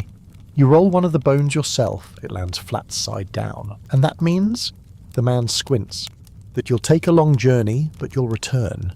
He says it so casually that for a second you believe him. Maybe prophecy isn't about truth at all. Maybe it's just about comfort, about hearing the future spoken softly enough that it feels like reassurance instead of warning. The day drifts into late afternoon. The heat begins to fade, replaced by a coppery glow. You walk along the riverbank again, passing children skipping stones. Each skip makes a sound like a tiny roll of dice. You think of all the decisions ever made by chance, the throws that decided whether a soldier went to battle, whether a farmer planted this year or next, whether someone crossed the Nile or stayed home. The whole of history could be seen as one long cascade of dice rolls. Maybe that's what the Egyptians understood long before anyone else, that fate wasn't cruel, it was simply random, and randomness could be made beautiful. As the sky softens to amber, you find yourself at a small shrine near the river's bend. It's simple, a single column carved with the face of Theith, god of wisdom and scribes. Offerings of flowers and bread sit at the base, half eaten by birds. A young woman kneels there, holding a small pouch. She looks nervous. When she opens it, you glimpse 2 tiny dice. She shakes them gently in her hand and whispers a question you can't hear. Then she rolls them on the stone. They land both pale side up. She exhales in relief, smiles faintly, and leaves the dice there as an offering. You approach, curious. They look ordinary, baked clay, slightly chipped, but you can still feel the warmth of her hands on them. You wonder what she asked. Maybe for a safe birth. Maybe for forgiveness. Maybe for the courage to do something small but terrifying. You don't pick them up. Some throws aren't yours to touch. The sun dips below the horizon, and the Nile turns to glass. You sit on a rock, listening to the first crickets begin their song. The day's noise fades, replaced by that deep Egyptian stillness that feels like someone holding their breath. You think of all the dice you've seen today, the potter's fresh clay cubes, the bones tossed by sailors, the ivory ones kept by priests, the ones left as offerings. Each roll, each flick of chance, is a small defiance against the unknown. The Egyptians didn't invent dice because they loved gambling. They invented them because they hated silence. When the gods wouldn't speak, they found a way to make them whisper. And maybe that's what all games really are, tiny ways of asking, are you still watching? You lean back, hands behind your head, watching the stars blink awake. The air cools, softens, smells faintly of lotus and river mud. You close your eyes and imagine rolling those clay dice again. Light sides, dark sides, 1,000 combinations of what could be. For a moment, you're not just a player, you're part of the roll. The sun sets heavy and red behind the hills of Thebes, as if the desert itself is swallowing the day. The air cools quickly, the world turns the colour of copper dust and dying embers. You follow a procession of workers moving toward the cliffs. Silent men carrying tools, baskets and bundles of linen. They don't speak much. In this part of Egypt, words are for daylight. You know where they're going, down into the tombs. The heart of Egypt doesn't beat above ground, it beats below it. The entrance is low and narrow, framed with carved stone. When you step inside, the world changes. The air is cool and still, like someone has pressed pause on time. The smell hits next. Dust, oil. Faint sweetness of incense burned long ago. You feel your way forward, fingers brushing the walls. Even in the dim light of a torch, the colours are alive. Blue, red and ochre still bright after thousands of years. The walls are covered with painted scenes. Boats sailing through the underworld. Gods with animal heads. Endless offerings of bread and wine. And there, in the corner of one mural, something familiar. A man and a woman sitting on low stools facing each other over a small wooden board. 30 squares. Senate. You smile to yourself. Of course, even in the house of death someone roared, "Yes," and brought a game. The workers unpack their tools and begin their careful tasks. One brushes dust from the wall, another mixes plaster, Another adjusts a small oil lamp that hisses softly as it burns. You watch, quiet, as they restore a tomb meant for someone rich, a noble, a priest, maybe even a minor pharaoh. In the centre of the chamber lies a stone sarcophagus, half-carved, waiting for its occupant.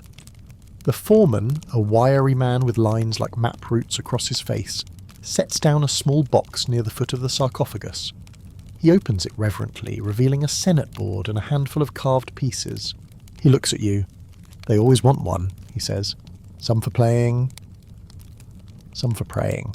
He places the board carefully on a small ledge carved into the wall, like a shelf built as just for it. You realise that's exactly what it is. The board fits perfectly, like an old friend returning home. He gestures for you to come closer. "See these?" he says, pointing to the board's symbols. The first few squares are plain, but then the drawings begin. A bird, a wavy line, a stars. Each one is a gate, he explains. Each one a challenge. He touches the square near the end. This one, the House of Waters. If the soul lands here, it must go back, start over, cross again. You whisper, like losing your turn. He smiles. Exactly. The gods play fair. Fair, but not easy. He hands you one of the pieces, light smooth wood shaped like a cone. "We carve them ourselves," he says. "No two the same. Each one has its own soul." You look at it closely, running your thumb over the grain. It's ordinary and sacred at once, like holding a heartbeat in miniature. The workers finish arranging the offerings. Jars of beer, baskets of dates, flowers that will wither by morning but still smell divine tonight. One young man places a loaf of bread near the board. "For company," he murmurs. They light incense, and the smoke curls upward like ghostly handwriting. You can almost read it. Prayers written in air, dissolving slowly into the ceiling. Then, as if by instinct, the foreman sits cross-legged beside the board. He gestures for another worker to join. "One last game," he says quietly, "for the road." The others smile, no one questions it. They play slowly, the torchlight flickering across their faces. Their moves are careful, deliberate. Each time the dice land, someone murmurs a short phrase, not in jest, but as if in translation. "May your spirit pass. May your hand be steady. May you roll well." You feel the room itself watching. At one point, the younger player lands on a marked square, a symbol shaped like water ripples. He groans softly. "The House of Waters," he says. The foreman nods. "Back 3 spaces." The young man sighs, moves his piece backward and smiles. "Always the same for me," he says. "In life, in death, always swimming upstream." Everyone laughs quietly, the sound echoing softly off painted walls. Even in a tomb, the Egyptians find humour. You realise something. This isn't morbid. It's warm, comforting even. These men work surrounded by death, yet they fill it with laughter, bread and play. Maybe that's what kept them sane in the dark, the small defiance of joy. Historians still debate what these tomb games meant. Were they symbolic gifts for the dead, or did the living truly play them as part of funerary rituals? Some scholars argue that senate boards were used during opening of the mouth ceremonies, a ritual meant to awaken the senses of the deceased. Others believe they were just personal items, tokens of comfort for eternity. The line blurs here. Standing in the flickering half-light, it feels like both. The foreman looks up at the murals. "They say the soul plays this game to reach paradise," he says, "but I think the gods play it with us. Maybe we're just their pieces." You can't tell if he's joking. He rolls again. A perfect throw. The men cheer softly, restrained but proud. "Good omen," someone says. "Means the nobleman will find his way." The game ends quietly. They gather their tools, bow toward the sarcophagus, and begin to leave. The air thickens with dust and incense as they pass, carrying the scent of their labour with them. You linger a moment longer, staring at the board. The oil lamp sputters, and these figures on the wall seem to move. Painted hands reaching toward the dice, eyes following you. You realise the ancient Egyptians didn't think of tombs as endings. They built them as living rooms for eternity, stocked with food, stories, laughter and games. The dead didn't rest here. They continued. And somehow that thought makes the darkness feel less empty. You step deeper into the tomb chamber, your torchlight sliding over the painted walls. The faces seem to glow. Osiris, Anubis, Isis, all staring calmly as if waiting for you to take your seat at the board. The Senate still rests where the workers left it. The smoke has faded, leaving behind a faint sweetness, like honey scorched on the edge of incense. You kneel beside the board. The air is so still that even your breath sounds loud. For a moment you can almost believe the stories, the ones where the dead rise at night to continue what they started in life. Maybe the nobleman who will rest here will sit down at this board too, rolling the dice for eternity, smiling at his own luck. The murals show the same board drawn again and again, a player seated before it, eyes turned toward the gods. In one image, a painted man plays against an invisible opponent. His hand hovers mid-move, frozen for 3,000 years. You run your fingers over the painted dice. They're so small, just dots and lines, but there's a rhythm to them. 4 light throws, then 1 dark, life, life, life, death, repeat. Somewhere above, the wind moans through the cliff openings. It sounds almost like laughter. You sit down on the cool stone floor, feeling the faint vibration of footsteps from workers far above. The tomb breathes slowly, expanding and contracting with the desert. You pick up the dice the foreman left behind, tiny, uneven, carved from bone. You roll them once and they click softly against the board. 3 light, 1 dark, the same as the night you first played. You smile. Maybe the gods are still paying attention. You imagine, just for fun, what it would be like to play here forever. No hunger, no heat, no time, just the gentle rhythm of the roll, the sound of laughter echoing faintly from the world above. Maybe eternity isn't silent after all. Maybe it sounds like dice. A faint scurrying breaks your daydream. You turn and see a small creature dart from the shadows, a desert mouse, its fur dusty gold. It pauses beside the bread offering, sniffs, and begins to nibble. You laugh quietly, guess the dead won't miss a few crumbs. The mouse looks at you unbothered, as if to say, "You think this is for them?" Then it vanishes back into the dark. Even here, life sneaks in.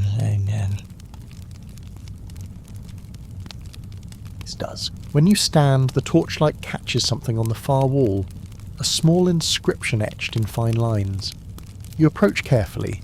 The hieroglyphs are faded but readable. May the one who plays remember the joy of his days. It isn't a spell or a warning, it's advice. A reminder that the afterlife wasn't meant to be feared, but continued with the same humour and patience as the one before it. You whisper the words aloud. The sound rolls gently through the tomb like a pebble dropped into still water. May the one who plays remember the joy of his days. You feel a strange peace settle over you, as though the tomb itself exhales. Historians have found real versions of messages like this scratched into tomb walls, small personal notes mixed among grand hymns. A worker's joke, a scribe's reflection, a blessing meant only for one person. They're the hidden heartbeat of history, the quiet proof that beneath the religion and ceremony, people simply wanted to be remembered fondly. Maybe that's why the game mattered so much. Not because of superstition, but because it created a bridge, a way for the living to say, "We're still here. We're still playing." You take one last look around before leaving. The walls shimmer faintly in the torchlight, the colours deepening where the smoke has stained them. The painted players seem alive again, frozen mid-move, mid-laughter. You imagine the nobleman arriving someday, stepping carefully into the tomb, seeing the board waiting for him. Maybe he'll smile the same way you did. Maybe he'll whisper, "All right, your move." And maybe, somewhere far beyond the desert, another player will answer. You climb back toward the surface. The tunnel narrows, then opens into the night. The sky is a black bowl scattered with stars, the air dry and clean. Behind you, the tomb door closes with a low, final sound, a whisper more than a thud. The workers seal it with plaster and carve the symbol of the sun on top. The foreman presses his hand against the fresh surface and murmurs a few words. You can't catch them, but they sound like gratitude. When it's done, he turns out to his men. "Come," he says, "we play one more game before bed." They laugh, tired but warm, and head back toward their camp carrying torches that flicker like little pieces of dawn. You stand there a while longer, staring at the stars. Somewhere deep below, the new board waits, 30 squares of eternity glowing faintly in the dark. You realise now that the Egyptians didn't just build tombs for the dead, they built comfort for themselves. Proof that life's small joys, laughter, bread, a lucky roll could survive even the desert. And as the night wind brushes past, you think maybe that's the real secret of their immortality. Not the gold or the mummies, but the simple, stubborn decision to keep playing. You smile, exhale, and follow the workers' fading lanterns down the hill. You wake to the sound of drums, slow, deep, steady. The kind that make the air vibrate against your ribs. Thebes is alive again, dressed in colour and noise. Somewhere down the main avenue, trumpets cry like impatient geese in Usenel, flowers, oil, and the faint metallic tang of bronze. It's a festival day. You can tell by the procession, hundreds of people crowding the streets, carrying offerings, waving palm branches, singing hymns that are more joyful than reverent. And at the centre of it all, in a gilded litter carried high above the crowd, sits a woman whose presence bends the light around her. Queen Nefertari, wife of Ramesses the Great. Her coal-lined eyes glance down at the people below, not with arrogance but with something softer, as if she knows every face in the crowd. You join the tide of people flowing beside her litter. Children shout her name, women scatter lotus petals before her. She smiles, raises her hand, and the noise hushes just slightly, like the city itself is holding its breath. She's heading toward the Temple of Hathor, her temple. The columns are carved with her own likeness, side by side with the goddess of love and music. You follow her through the massive gates into the cool, fragrant darkness inside. The air here feels still and heavy with incense. You can hear the faint pluck of harps, the whisper of sandals on stone. Nefertari steps down from her litter, her gold bracelets chiming softly. She moves like a candle flame, calm, luminous, untouchable. You'd think queens have no time for play, but that's where you'd be wrong. Inside the temple, behind the main altar, there's a private chamber painted with scenes of music, dancing, and, yes, board games. At the centre of the room sits a senate board of inlaid ebony and ivory laid on a low alabaster table. You can't help but notice the luxury. Each square inlaid with precious stones, lapis lazuli, carnelian, turquoise. The dice are carved from gold. Even the playing pieces shine like captured sunlight. Nefertari seats herself gracefully before the board. Across from her sits her handmaid, a shy girl no older than 16. The girl's hands tremble as she picks up the dice. "My queen," she stammers. "If I win..." Nefertari laughs softly. "If you win, you will tell everyone the gods favoured you today, and if I win," she smiles, "you will tell them the gods favoured me." The girl giggles nervously, and the game begins. It's not just a pastime, it's a performance. The musicians in the next chamber slow their rhythm to match the sound of the dice, rolling and clattering softly against the stone. The queen's fingers move gracefully, like a dancer guiding each piece across the board. You can see the concentration on her face, the small furrow in her brow as she studies the squares. The priests nearby watch carefully, recording every move on papyrus, not for gossip, for omens. The outcome of the queen's game might be read as a sign for the year ahead. When her piece lands on the central square, the high priest murmurs, "The house of rebirth, a lucky omen for the living." Nefertari smiles slightly but says nothing. She rolls again. Historians know that queens like Nefertari and Ta were often depicted playing senet in their tombs. Some scholars argue the image was symbolic, a sign of their spiritual mastery, proof that they'd already learned to play the afterlife. Others think it was simply one of their favourite pastimes immortalised in paint. Either way, here in this imagined moment, Nefertari's laughter fills the temple chamber like sunlight. It's light but steady, the sound of someone who carries power easily. Her handmaid rolls poorly and groans. "The House of Waters," she says quietly. "I must go back." The queen chuckles. "Even queens fall there sometimes," she says. "Don't be ashamed, the gods enjoy a rematch." Everyone laughs softly. The sound echoes through the columns, light and human. You find yourself wondering what the priests truly think of this scene. Are they analysing divine messages in every throw? Or are they secretly enjoying the sight of their queen radiant, laughing alive? Perhaps it's both. The Egyptians didn't draw strict lines between reverence and delight. A game played in a temple wasn't disrespectful. It was harmonious, a celebration of balance between joy and order. Nefertari's handmaid wins the next round. For a heartbeat, the chamber freezes. Then Nefertari smiles, claps her hands once, and declares, "A fair game. The gods are generous tonight." The girl blushes, unable to stop smiling. The priests exchange glances, a good omen indeed. As the game ends, Nefertari reaches for the dice one last time. She rolls them gently, And they land in a perfect combination where all light sides up. The priests bow deeply. "The gods bless your path, my queen," one whispers. Nefertari looks at the dice for a long moment, then laughs quietly. "They bless all of us," she says. "But they have a sense of humour, don't they?" Her laughter drifts upward into the high stone ceiling, mingling with the harp notes. It sounds like the gods are laughing too. She rises, gestures for the Senate board to be carried away, and turns toward the doorway where sunlight spills through like gold dust. You follow her outside, blinking against the brightness. The drums start again. The crowd erupts in cheers as she steps back into the day, glowing, untouchable, but somehow still human. The sun is high when the queen steps out, and the world seems to bow with her. The golden jewellery on her arms catches the light, scattering it like fragments of the sun itself. Around her, musicians resume their song. Tambourines, flutes, the low hum of drums that feels like a heartbeat beneath the earth. You follow at a distance as she makes her way through the crowd. People kneel, toss flower petals, murmur blessings. Somewhere behind you a boy whispers, "Did you see her throw? All white sides. The gods love her." You smile. In Egypt, a single lucky roll could ripple through the city like gossip. Fate was contagious here. Later that afternoon, you find yourself in a shaded garden behind the palace. The air smells of lilies and cool water.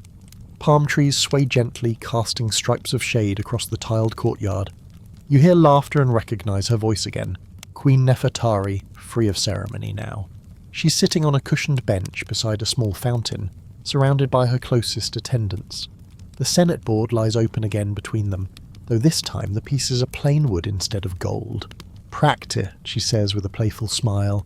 "If I must play Osiris one day, I'd rather not lose." The women giggle, settling in around her. The queen's robe gleams pale blue, the colour of the sky just before dawn. She rolls the dice, watches them spin, and sighs when they land unfavourably. "Ah, see? Even the gods enjoy teasing." One of her attendants leans close. "My queen, perhaps they test your patience." "Then they'll be disappointed," Nefertari replies lightly. "I have plenty of it." She moves her piece backward 3 spaces and laughs again. It's the kind of laugh that makes everyone else relax. You sit quietly by the fountain's edge, watching the game unfold. The water's reflection dances across the underside of the leaves, the sound of it soft and rhythmic like the world exhaling. The queen plays slowly, deliberately savouring each throw. Between moves, she tells stories about her childhood in Thebes, about the festivals by the river, about the time she saw a crocodile steal a priest's sandal during a ceremony. Everyone laughs. You realise that this too is a kind of prayer. The game isn't just a rehearsal for eternity, it's a way of remembering life, of holding it steady for a few more moves before it slips away. The attendants don't play to win, they play to share in her calm. For a queen so wrapped in divinity, this is how she stays human. Historians still debate the exact identity of the Senate board found in Nefertari's tomb. Some claim it was purely symbolic, an exquisite showpiece meant to represent her spiritual journey. Others believe it was the same board she used in life, worn smooth by her fingers. If the latter is true, then that simple act, rolling dice by a fountain, laughing at bad luck, became immortal, carved into eternity as part of who she was. You can almost imagine her spirit sitting in that same garden, playing softly beneath the shade, forever amused at how the gods respond to her throws. As the sun begins to sink, the queen rises. She gestures to her attendants to pack away the board. The sound of wooden pieces clinking together is strangely tender, like the closing of a lullaby. She walks toward the edge of the garden where the Nile glows copper in the fading light. "Do you think," she asks no one in particular, "the gods play fair?" One attendant hesitates. "If they don't, my queen, perhaps they cheat for mercy." Nefertari smiles faintly, and I forgive them in advance. She turns toward the river, watching the light shift over the water. The day is ending, and so is the festival, but her expression is serene, content. She has already won something larger than the game, a kind of peace. You stay behind a moment longer.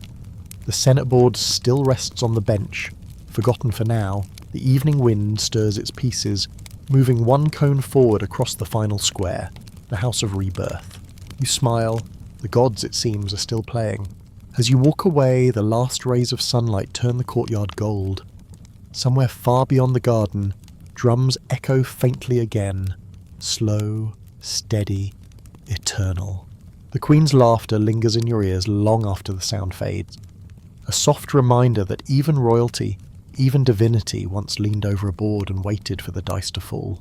And maybe that's the truest kind of immortality, the moment between the roll and the result, when anything feels possible. You wake to a quieter Thebes.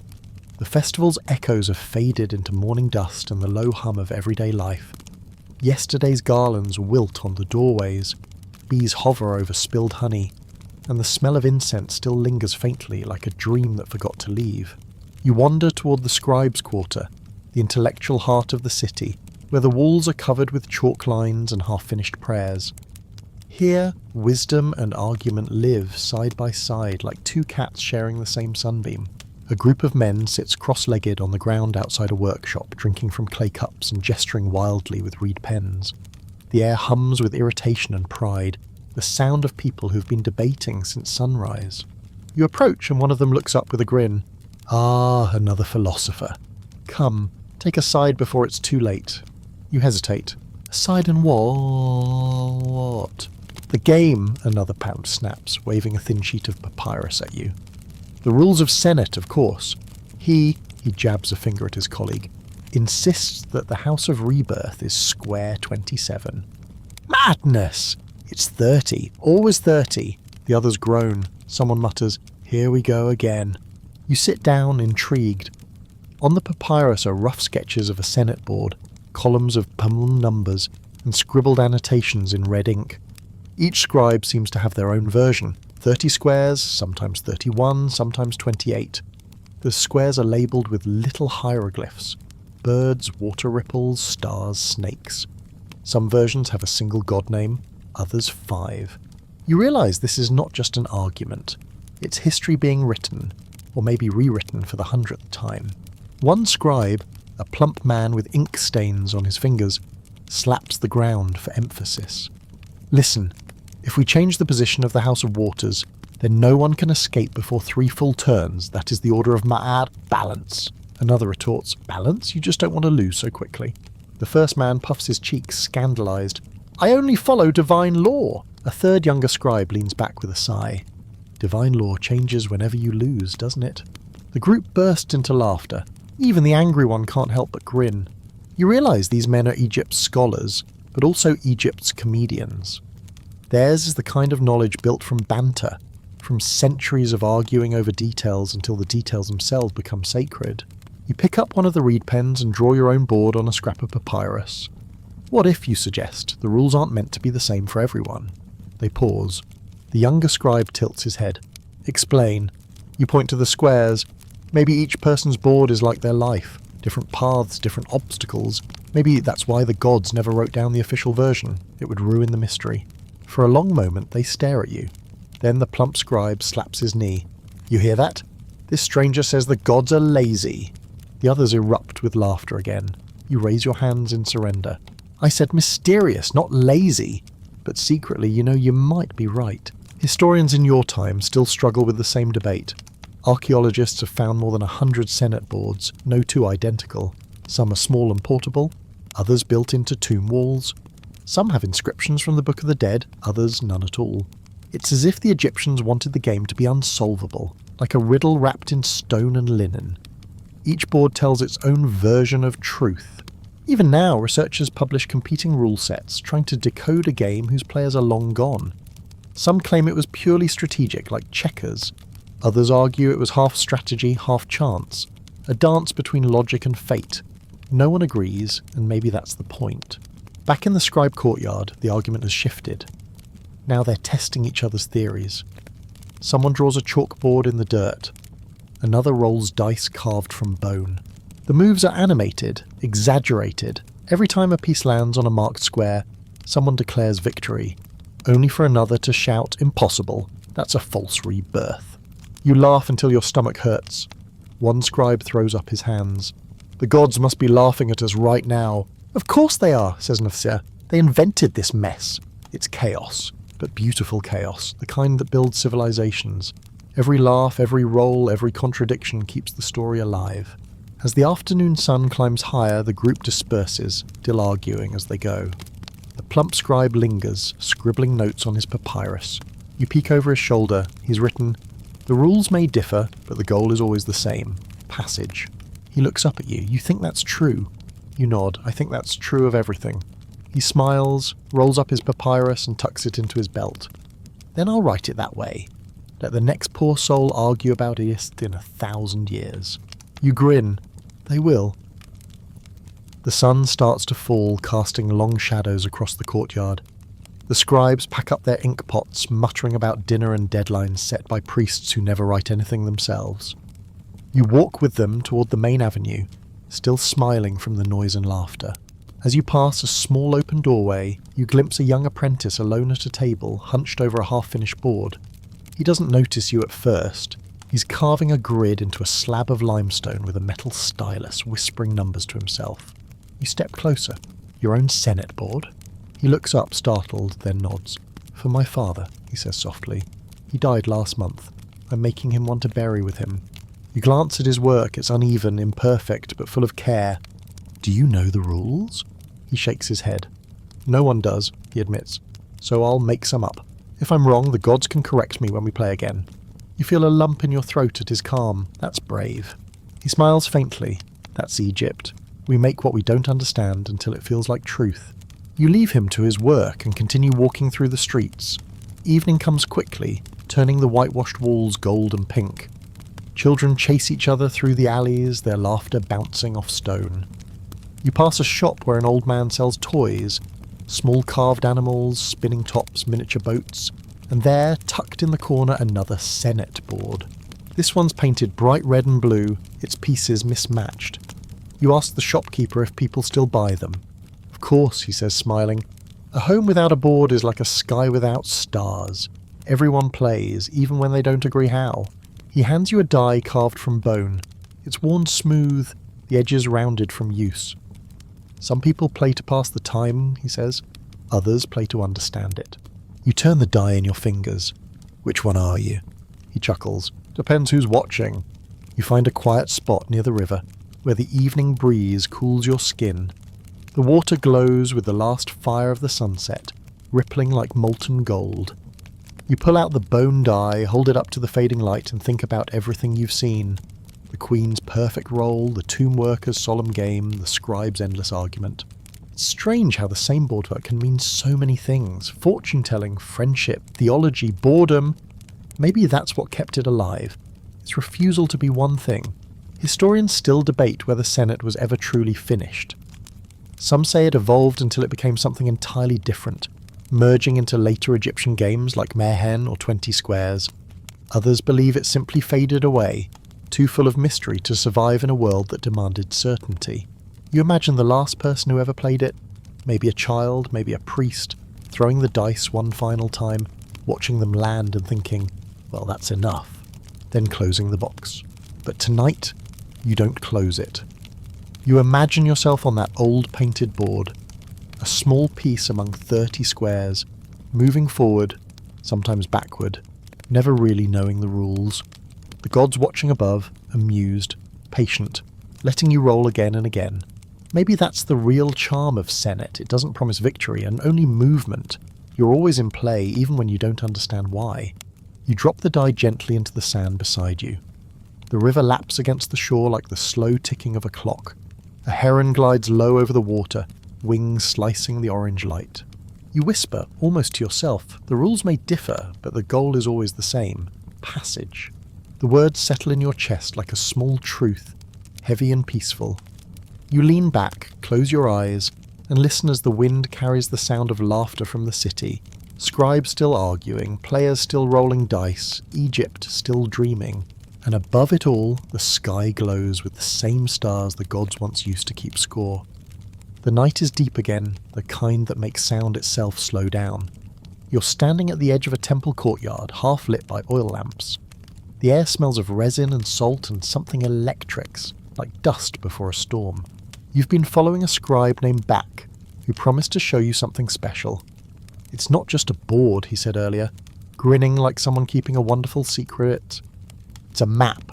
Now, as he unrolls a bundle of linen and sets a Senate board before you, you see what he means. It's nothing like the others. The squares shimmer faintly with blue pigment, and each one bears not a number, but a spell. Tiny hieroglyphs curl across the wood, glowing under the torchlight like fireflies trapped in lines. Back kneels beside it, reverent. "This belonged to the priestess of Thoth," he whispers. "They say she played it not for fun, but to speak with the other side." You kneel too, the air cool against your skin. The symbols seem to hum quietly like bees in a jar. He points to the first few squares. "See these? These are for the waking world, breath, food, work, but here..." His finger moves to the centre row. Here begins the crossing. Each step takes you farther from the body, closer to the spirit. You glance up at him. And the end? The end, he says softly, is light. He lights a small cone of incense and the smoke curls upward, tracing invisible patterns.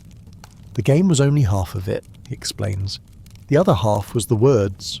He takes a breath, then begins to recite. Softly, rhythmically, each phrase pulsing in time with the flicker of the lamps. The hieroglyphs seem to shift under the smoke, their lines alive. You don't understand the words, but you feel them. The rhythm sinks into you, slow and deep. Somewhere outside the wind rises, brushing against the temple walls like a sigh. Back smiles, faintly, not surprised. "Magic," he says. "Or memory, hard to tell the difference." He explains that each square was tied to a specific incantation from the Book of the Dead, a spell to guide the soul past demons, traps, and the judgment halls. Playing the game wasn't just practice for death, it was a rehearsal for resurrection. You stare at the board. The more you look, the more it resembles a miniature universe. 30 squares for the 30 days of the lunar month, 10 across for the 10 gates of the underworld. Each line is both calendar and prayer. Historians still argue about it, Back says, echoing your thoughts. Some think the markings are decorative, some say mnemonic, others swear they're spells. Maybe all three, maybe none. The gods enjoy confusing us. You laugh softly. Maybe they're just playing their own game. "Exactly," he says, eyes gleaming. "We think we're the players, but perhaps we're the pieces." That thought hangs between you, heavy but strangely comforting. You imagine invisible hands moving you across life's board, sometimes forward, sometimes back, the dice always a mystery. Back begins to play, rolling stick dice and whispering short phrases with each move. You follow his lead, moving your piece when he nods. The rules are unclear, but the rhythm is unmistakable. Dakeable.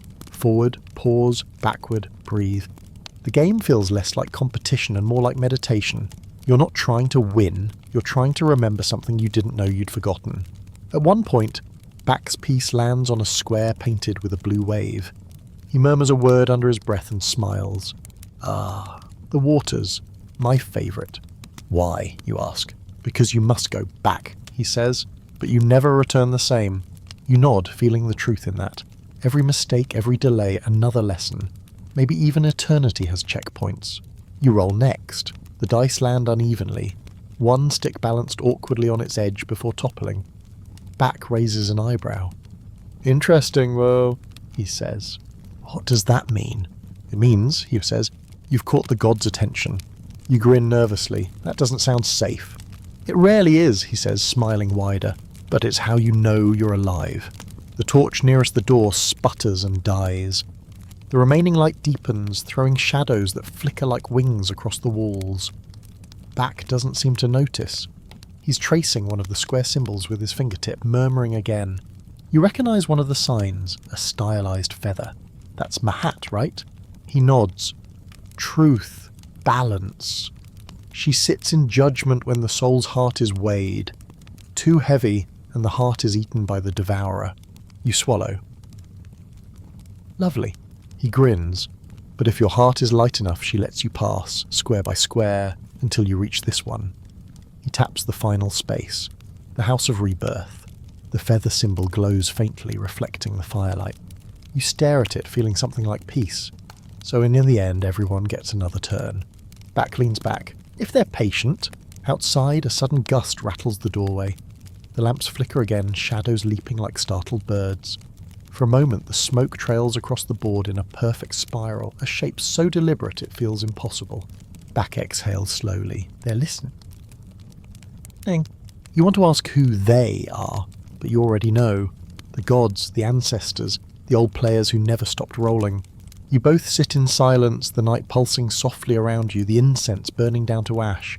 The last ember of incense fades, leaving the room dim and quiet. For a long while, you and Back simply sit there, the board between you glowing faintly in the reflected light of the moon. Somewhere outside, a night bird calls, 3 soft notes answered by silence. Back leans forward again, his face half in shadow. "Do you know why the gods made us play?" he asks. You shake your head. "Because they were bored," he says, then laughs softly at his own answer. "Or maybe because they wanted us to learn how to wait." He picks up one of the dice, turning it over in his hand. "Every throw is a prayer for patience," he continues.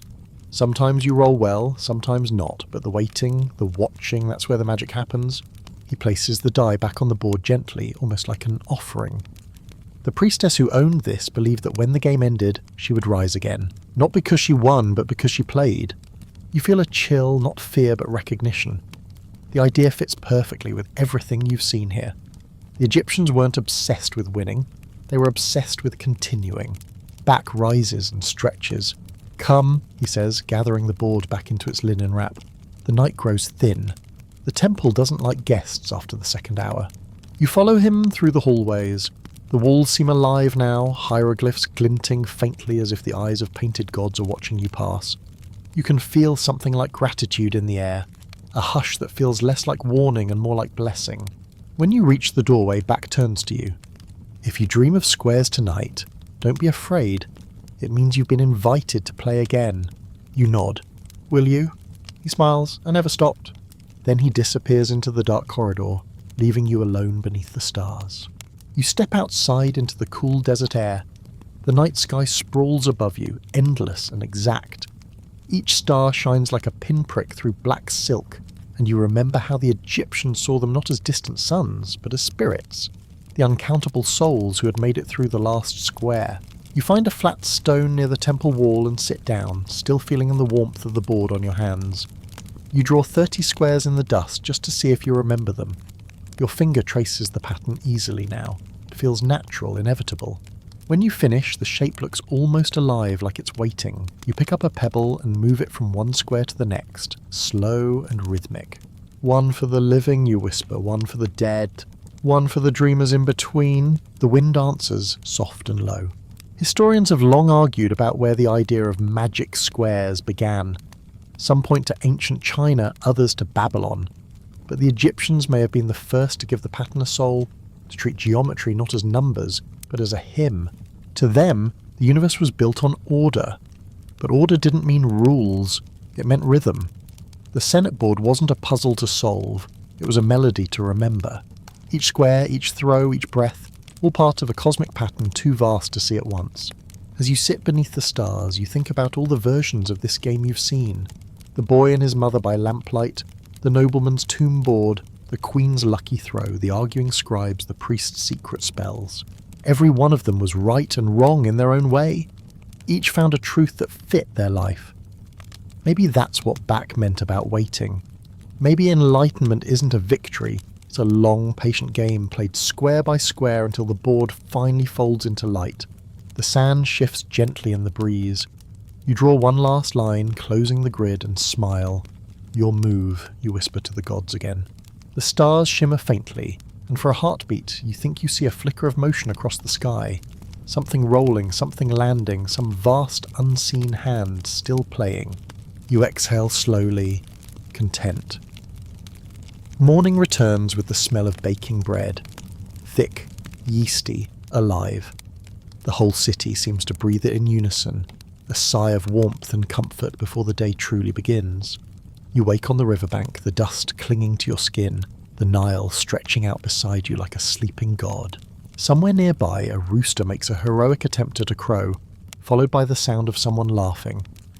The sun rises over Thebes in gold layers, slipping between palm trees and rooftops. You stand, stretch, and wander toward the marketplace. The air is already busy. The shouts of vendors, the hiss of oil on clay stoves, the clatter of amphorae being rolled into place. Children weave between stalls carrying bundles of herbs, fish, and gossip. "It's a good day for living." You pass a baker pulling flat loaves from an open kiln. He gestures for you to try one. The bread is still steaming, rough, crusted, but soft inside, with the faint tang of fermentation. You tear a piece and eat. It's chewy, earthy, slightly sour, the taste of sustenance that hasn't changed in 5,000 years. Best batch in months, the baker says proudly. The yeast gods were kind. You nod solemnly. They must have had their coffee. He grins. Or their beer. That gets a laugh from the people nearby because here, beer isn't a luxury. It's breakfast. You make your way to a shaded courtyard where workers sit with clay mugs, the thick golden liquid frothing over the edges. The smell is sharp and sweet, part barley, part honey, part miracle. A man waves you over. Traveller, sit. You look thirsty and underpaid. You accept gladly. The beer is warm, grainy, almost like porridge that forgot its manners. You drink anyway. It tastes like the colour of sunlight, rough but generous. The men introduce themselves. Stonecutters from the temple quarries, finished for the day before the heat turns murderous. They pass around another jug and start telling stories about floods, gods and goats with bad attitudes. One of them, a broad man with a scar across his chin, pulls a wooden board from his bag. You recognise the familiar grid instantly. Ah, you say smiling, Senna. He nods. Our finest distraction from thinking about taxes. The others laugh and gather around. Someone wipes the dust off the squares with a corner of his tunic. The pieces are mismatched, some carved wood, some pebbles, one clearly stolen from a child's toy. Homemade rules, you ask? Always, he says. Gods like surprises. They begin to play, and soon the courtyard fills with the rhythm of laughter, teasing, and the occasional mock prayer. "O mighty Ra," one man groans after a bad roll, "turn your face away while I cheat just this once." You watch, fascinated. It's the same pattern as in the temples and tombs, but stripped of ceremony. Pure, easy joy. The moves are quick, the jokes quicker. No one's worried about the afterlife here. They're too busy enjoying this one. A woman selling figs joins in, balancing her basket on her hip. "You men always play too fast," she says, taking the dice. "Let the gods think first." She rolls, perfectly, of course, and the men howl in mock despair. "You see," she says, "that's what happens when you ask nicely." The board becomes a magnet for laughter. Bread is shared, mugs refilled, and the afternoon heat forgotten for a while. Historians often describe the Egyptian diet as monotonous. Bread, onions, beer, repeat. But they rarely mention how much joy came with it. Food here wasn't just fuel, it was ritual, conversation, a kind of daily prayer. Bread was shaped into tiny figures for offerings, baked in animal forms for children, or stuffed with dates for the lucky. Beer, thick and cloudy, was poured for gods and mortals alike. If you asked someone what made life worth living, they'd probably point to a loaf and a jug. Even the Book of the Dead mentions them. May I never lack bread or beer in the afterlife. Not jewels, not gold, just breakfast. You take another drink and feel the warmth settle in your chest. The men cheer as the fig seller wins another round. One of them groans. She must be in league with Thoth himself.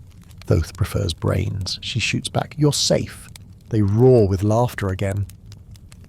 And for a moment the whole courtyard feels timeless. The kind of moment that could slip into eternity unnoticed. You look around, sunlight pooling on stone, dust turning to gold in the air, a stray cat sneaking between jars in search of crumbs. The game continues, the dice clatter, and someone hums an old tune, the kind that doesn't need words. You realise you're watching Egypt at its truest. Not the Egypt of kings and gods, but of laughter, crumbs, and friendship. The kind that made eternity seem worth preparing for. The afternoon thickens into that syrupy heat when even the flies grow lazy. The laughter from the courtyard fades into soft murmurs. Dice rolls slowing as people stretch, yawn, and sink into the shade. The smell of baking bread mingles with dust and sweat and the faint sweetness of dates.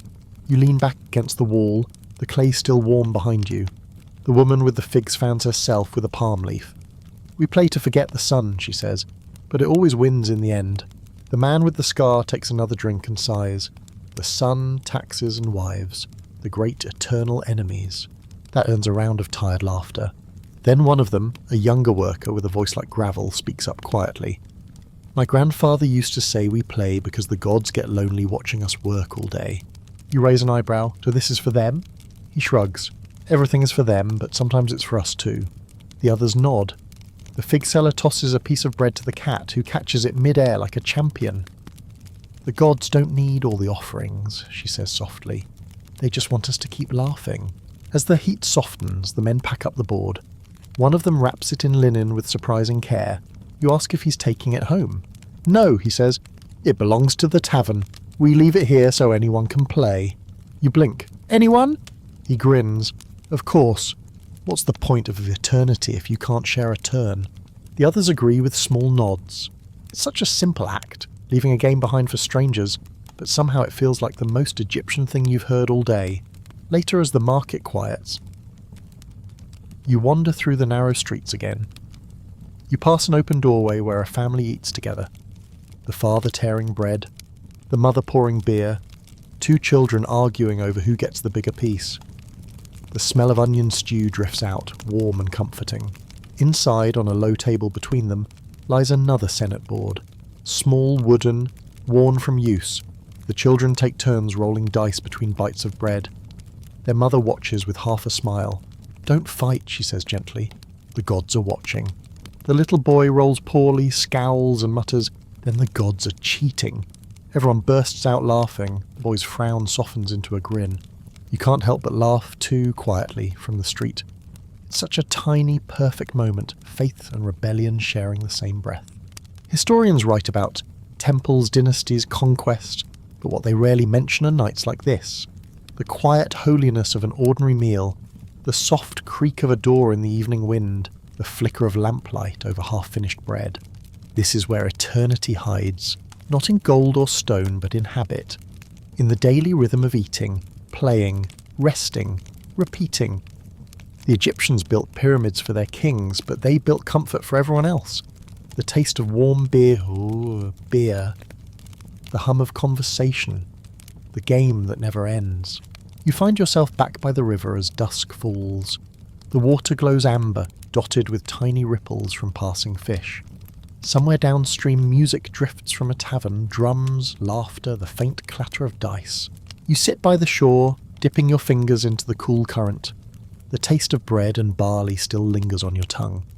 You think of how the priest described the afterlife as the field of reeds, a paradise of endless harvests and peace. If that place exists, you imagine it looks exactly like this. Not grand, not solemn, but alive. People eating, talking, playing by the river, the gods smiling quietly from the breeze. You close your eyes and listen. The sounds blur, the city, the laughter, the water, until it all becomes one long exhale. And for a brief, delicious moment, you understand. Eternity isn't something that waits. It's already here, hidden in the smell of bread, the roll of dice, the shared warmth of a simple meal. You smile, whisper thank you, and let the evening carry you deeper into the night. The road west from Thebes winds through cliffs the colour of honeyed bone.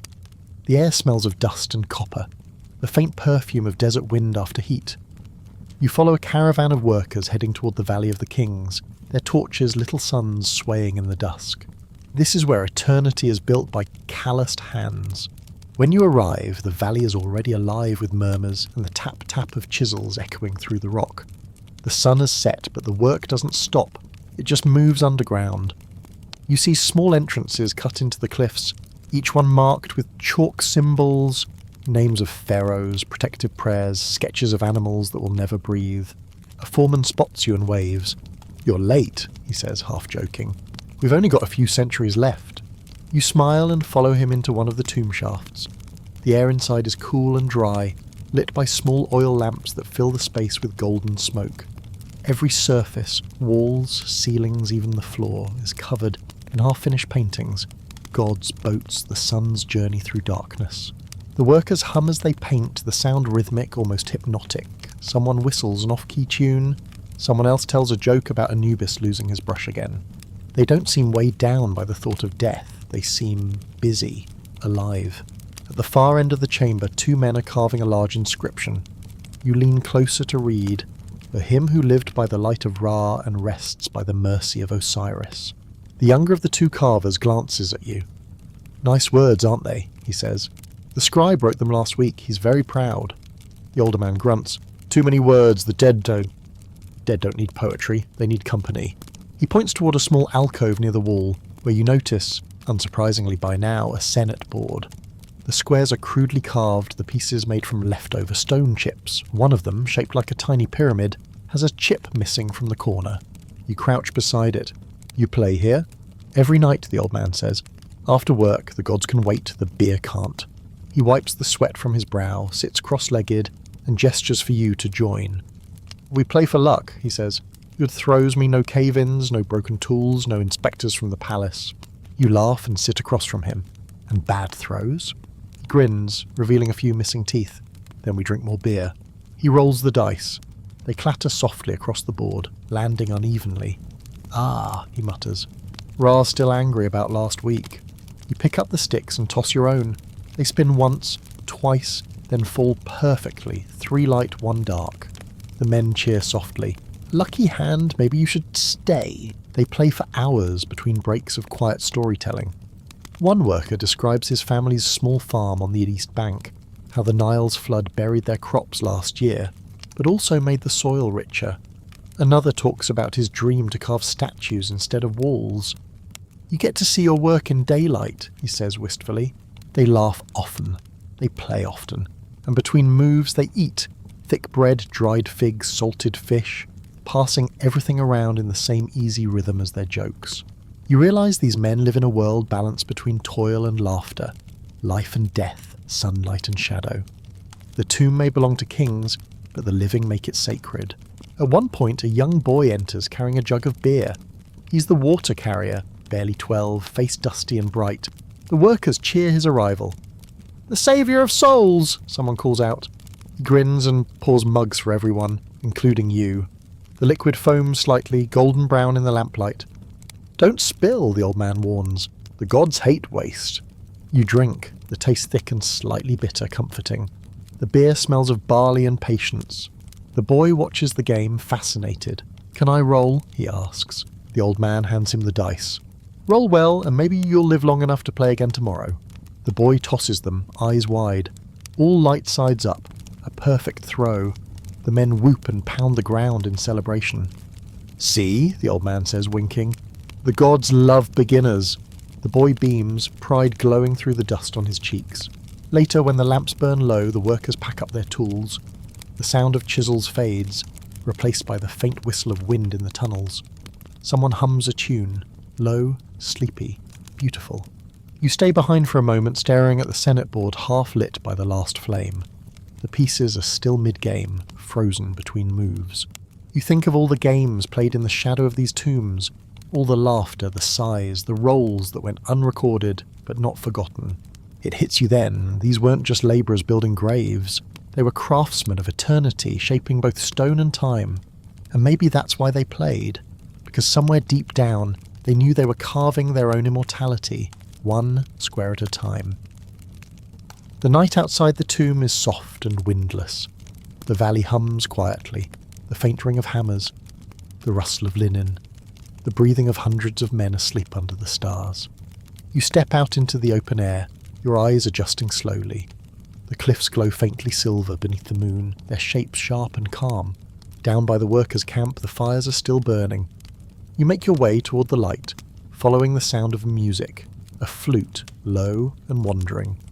Around one fire, men sit cross-legged, their faces half-lit, their hands busy with simple games. Not Senate this time. A circle of pebbles, a guessing game with sticks. Even in rest, they play. The boy from before spots you and waves. "You missed supper," he calls. "I was still learning from your perfect throw," you reply. He laughs and passes you a loaf of bread. It's hard as stone but warm. "Eat, traveller. The gods don't like hungry guests." You sit beside him. The fire pops softly, sparks drifting up into the desert night. You can smell smoke, bread, and the faint sweetness of fermented grain.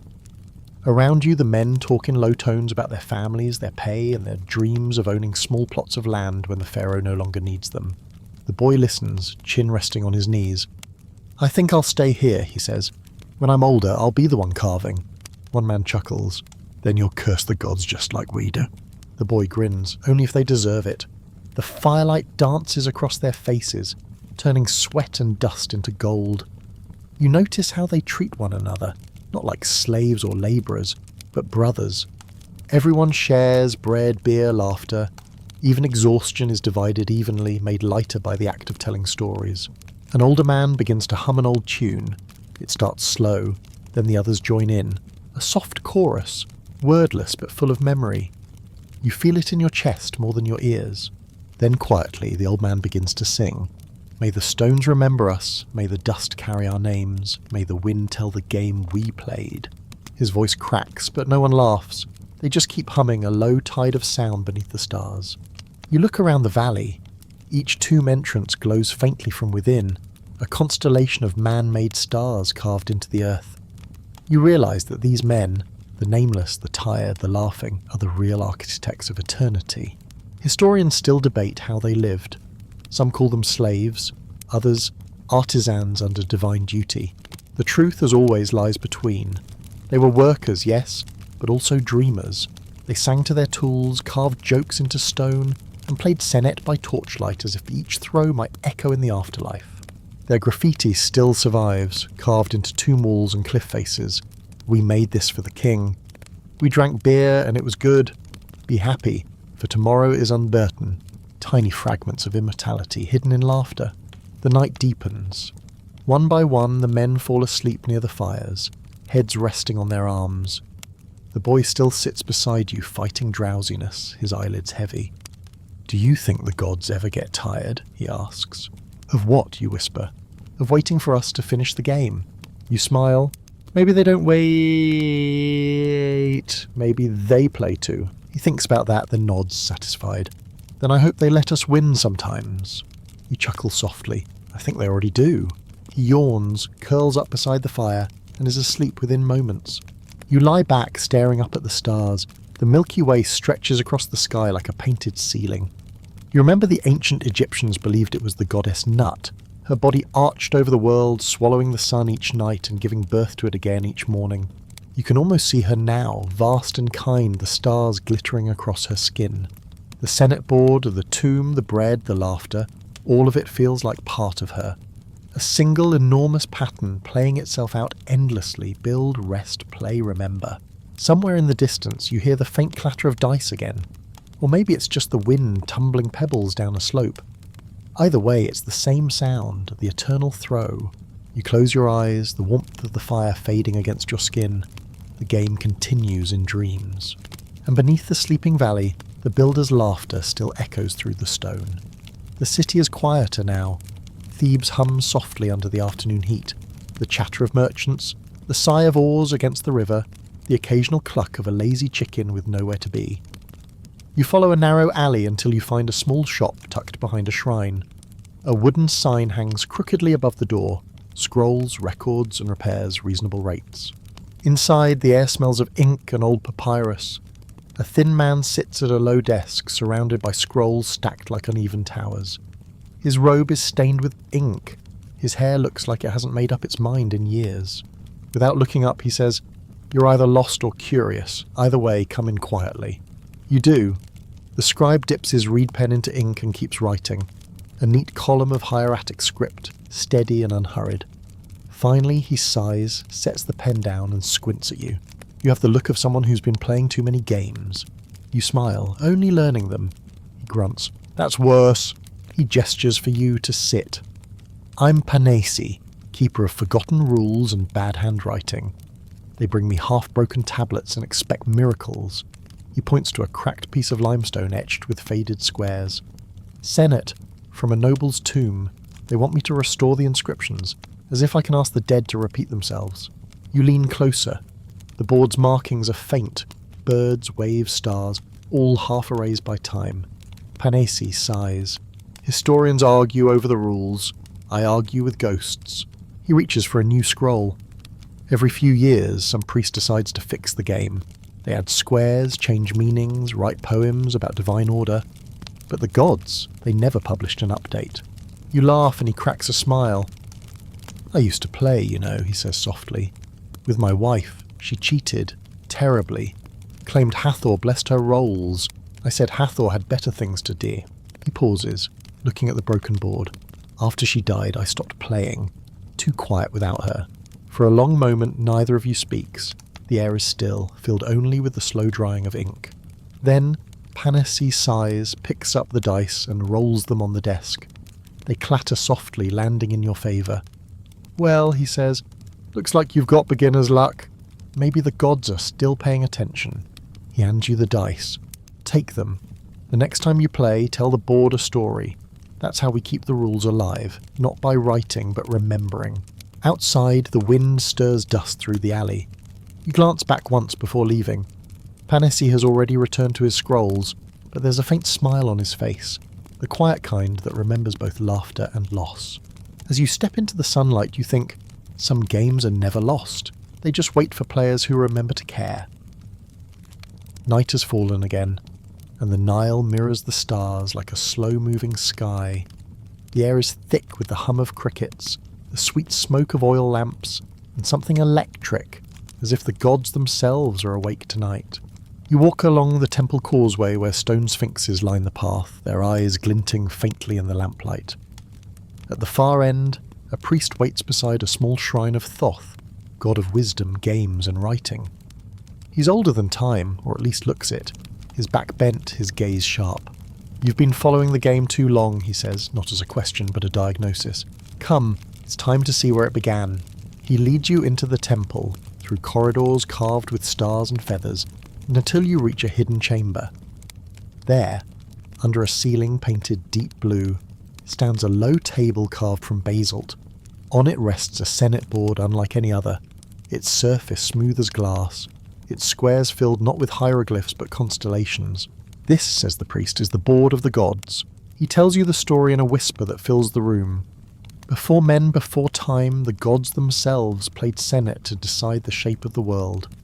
Thoth crafted the dice, Ra rolled for light, Isis played for love, and Set, of course, cheated. When he lost, storms were born. When Isis won, the Nile flooded with joy. You can almost see it. Divine hands moving stars instead of pieces, the cosmos itself rolling on luck and laughter. The priest places the ancient dice in your palm. They're cold, heavy, and pulsing faintly with energy, as though remembering every throw. "If you roll," he says, "you ask a question, but be sure you want the answer." You hesitate. "What if I lose?" He smiles. "No one wins, traveller. We just play until dawn." You roll. The dice spin across the star-carved board, scattering light. One lands white, the other dark. Balance. The priest nods. "A fair throw. The gods approve of your curiosity." For a heartbeat, you see the stars shift above the board, aligning into new patterns. Orion bending, Sirius brightening. It's as if the universe just sighed in agreement. Then, as quickly as it came, the vision fades. The priest collects the dice, tucks them back into a linen pouch.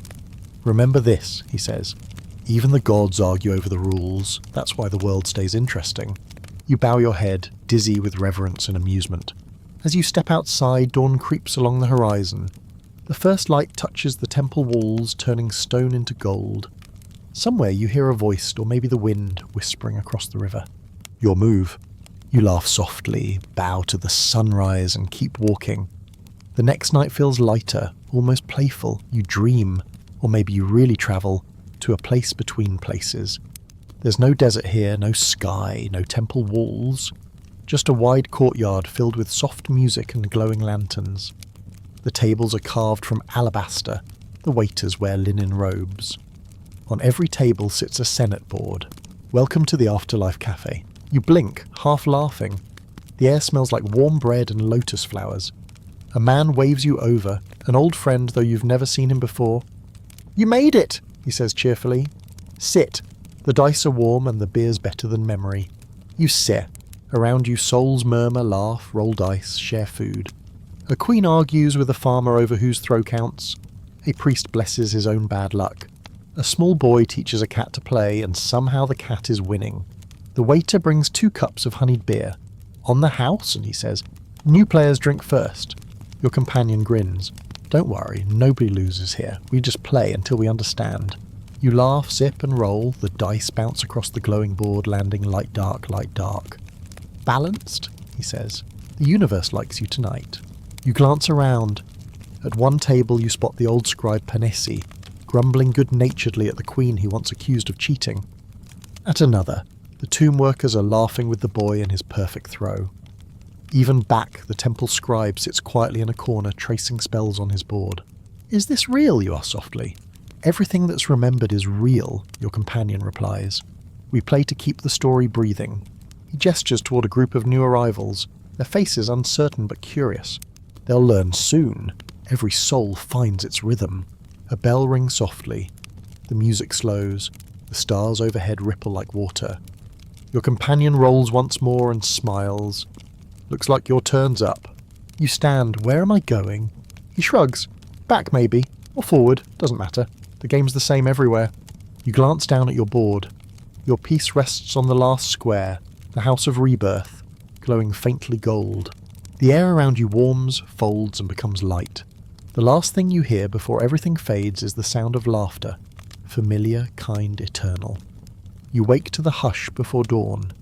Thebes sleeps, but the river stirs, slow, endless, whispering secrets to itself. You sit by the water's edge, the sand cool under your hands, and for the first time the city feels weightless. Everything you've seen, the tombs, the laughter, the dice, the prayers, drifts through your mind like the current. It feels like you've been moving through one long game, the kind that never really ends. In the east, a thin line of light grows and the first birds begin to call. You reach into your satchel and find the small dice Panesi gave you. They're warm now, smooth from travel, carrying the weight of 1,000 throws. You roll them onto the sand. They land perfectly balanced, one light, one dark. You laugh softly. "Still watching, aren't you?" The sun rises. Fishermen call across the river, their voices low and human. Somewhere behind you, someone bakes the first loaves of the day. The smell of yeast and barley drifts through the morning air, life continuing as it always does. You realize that the Egyptians never built their world to end. Their tombs, their games, their stories, they were all doorways, not walls. Every ending was just another square or another throw. You pick up the dice again, hold them in your palm, and whisper a prayer you've learned without meaning to. "May I never lack bread or laughter. May I never forget the game." The river glints gold. You can almost see the Senate board in its surface, 30 squares of reflected sunlight stretching endlessly into tomorrow. You close your eyes. The sound of the water becomes the sound of dice rolling, of hearts beating, of gods laughing softly in the distance. And for the first time you understand, eternity isn't the prize for playing well. It's the joy of still playing. The world quiets now. The light settles low on the horizon, painting the sand in soft gold. You breathe in, slow, heavy, and the air tastes like warmth and dust and something sweet you can't quite name. Maybe it's memories. Maybe it's the peace. You feel your heartbeat sinking with the river's rhythm, slow and steady, like the turn of ancient dice. You can almost hear the laughter of the workers echoing from their tombs, the murmur of scribes debating under the shade, the clink of a queen's bracelets as she rolls one last time beneath the painted stars.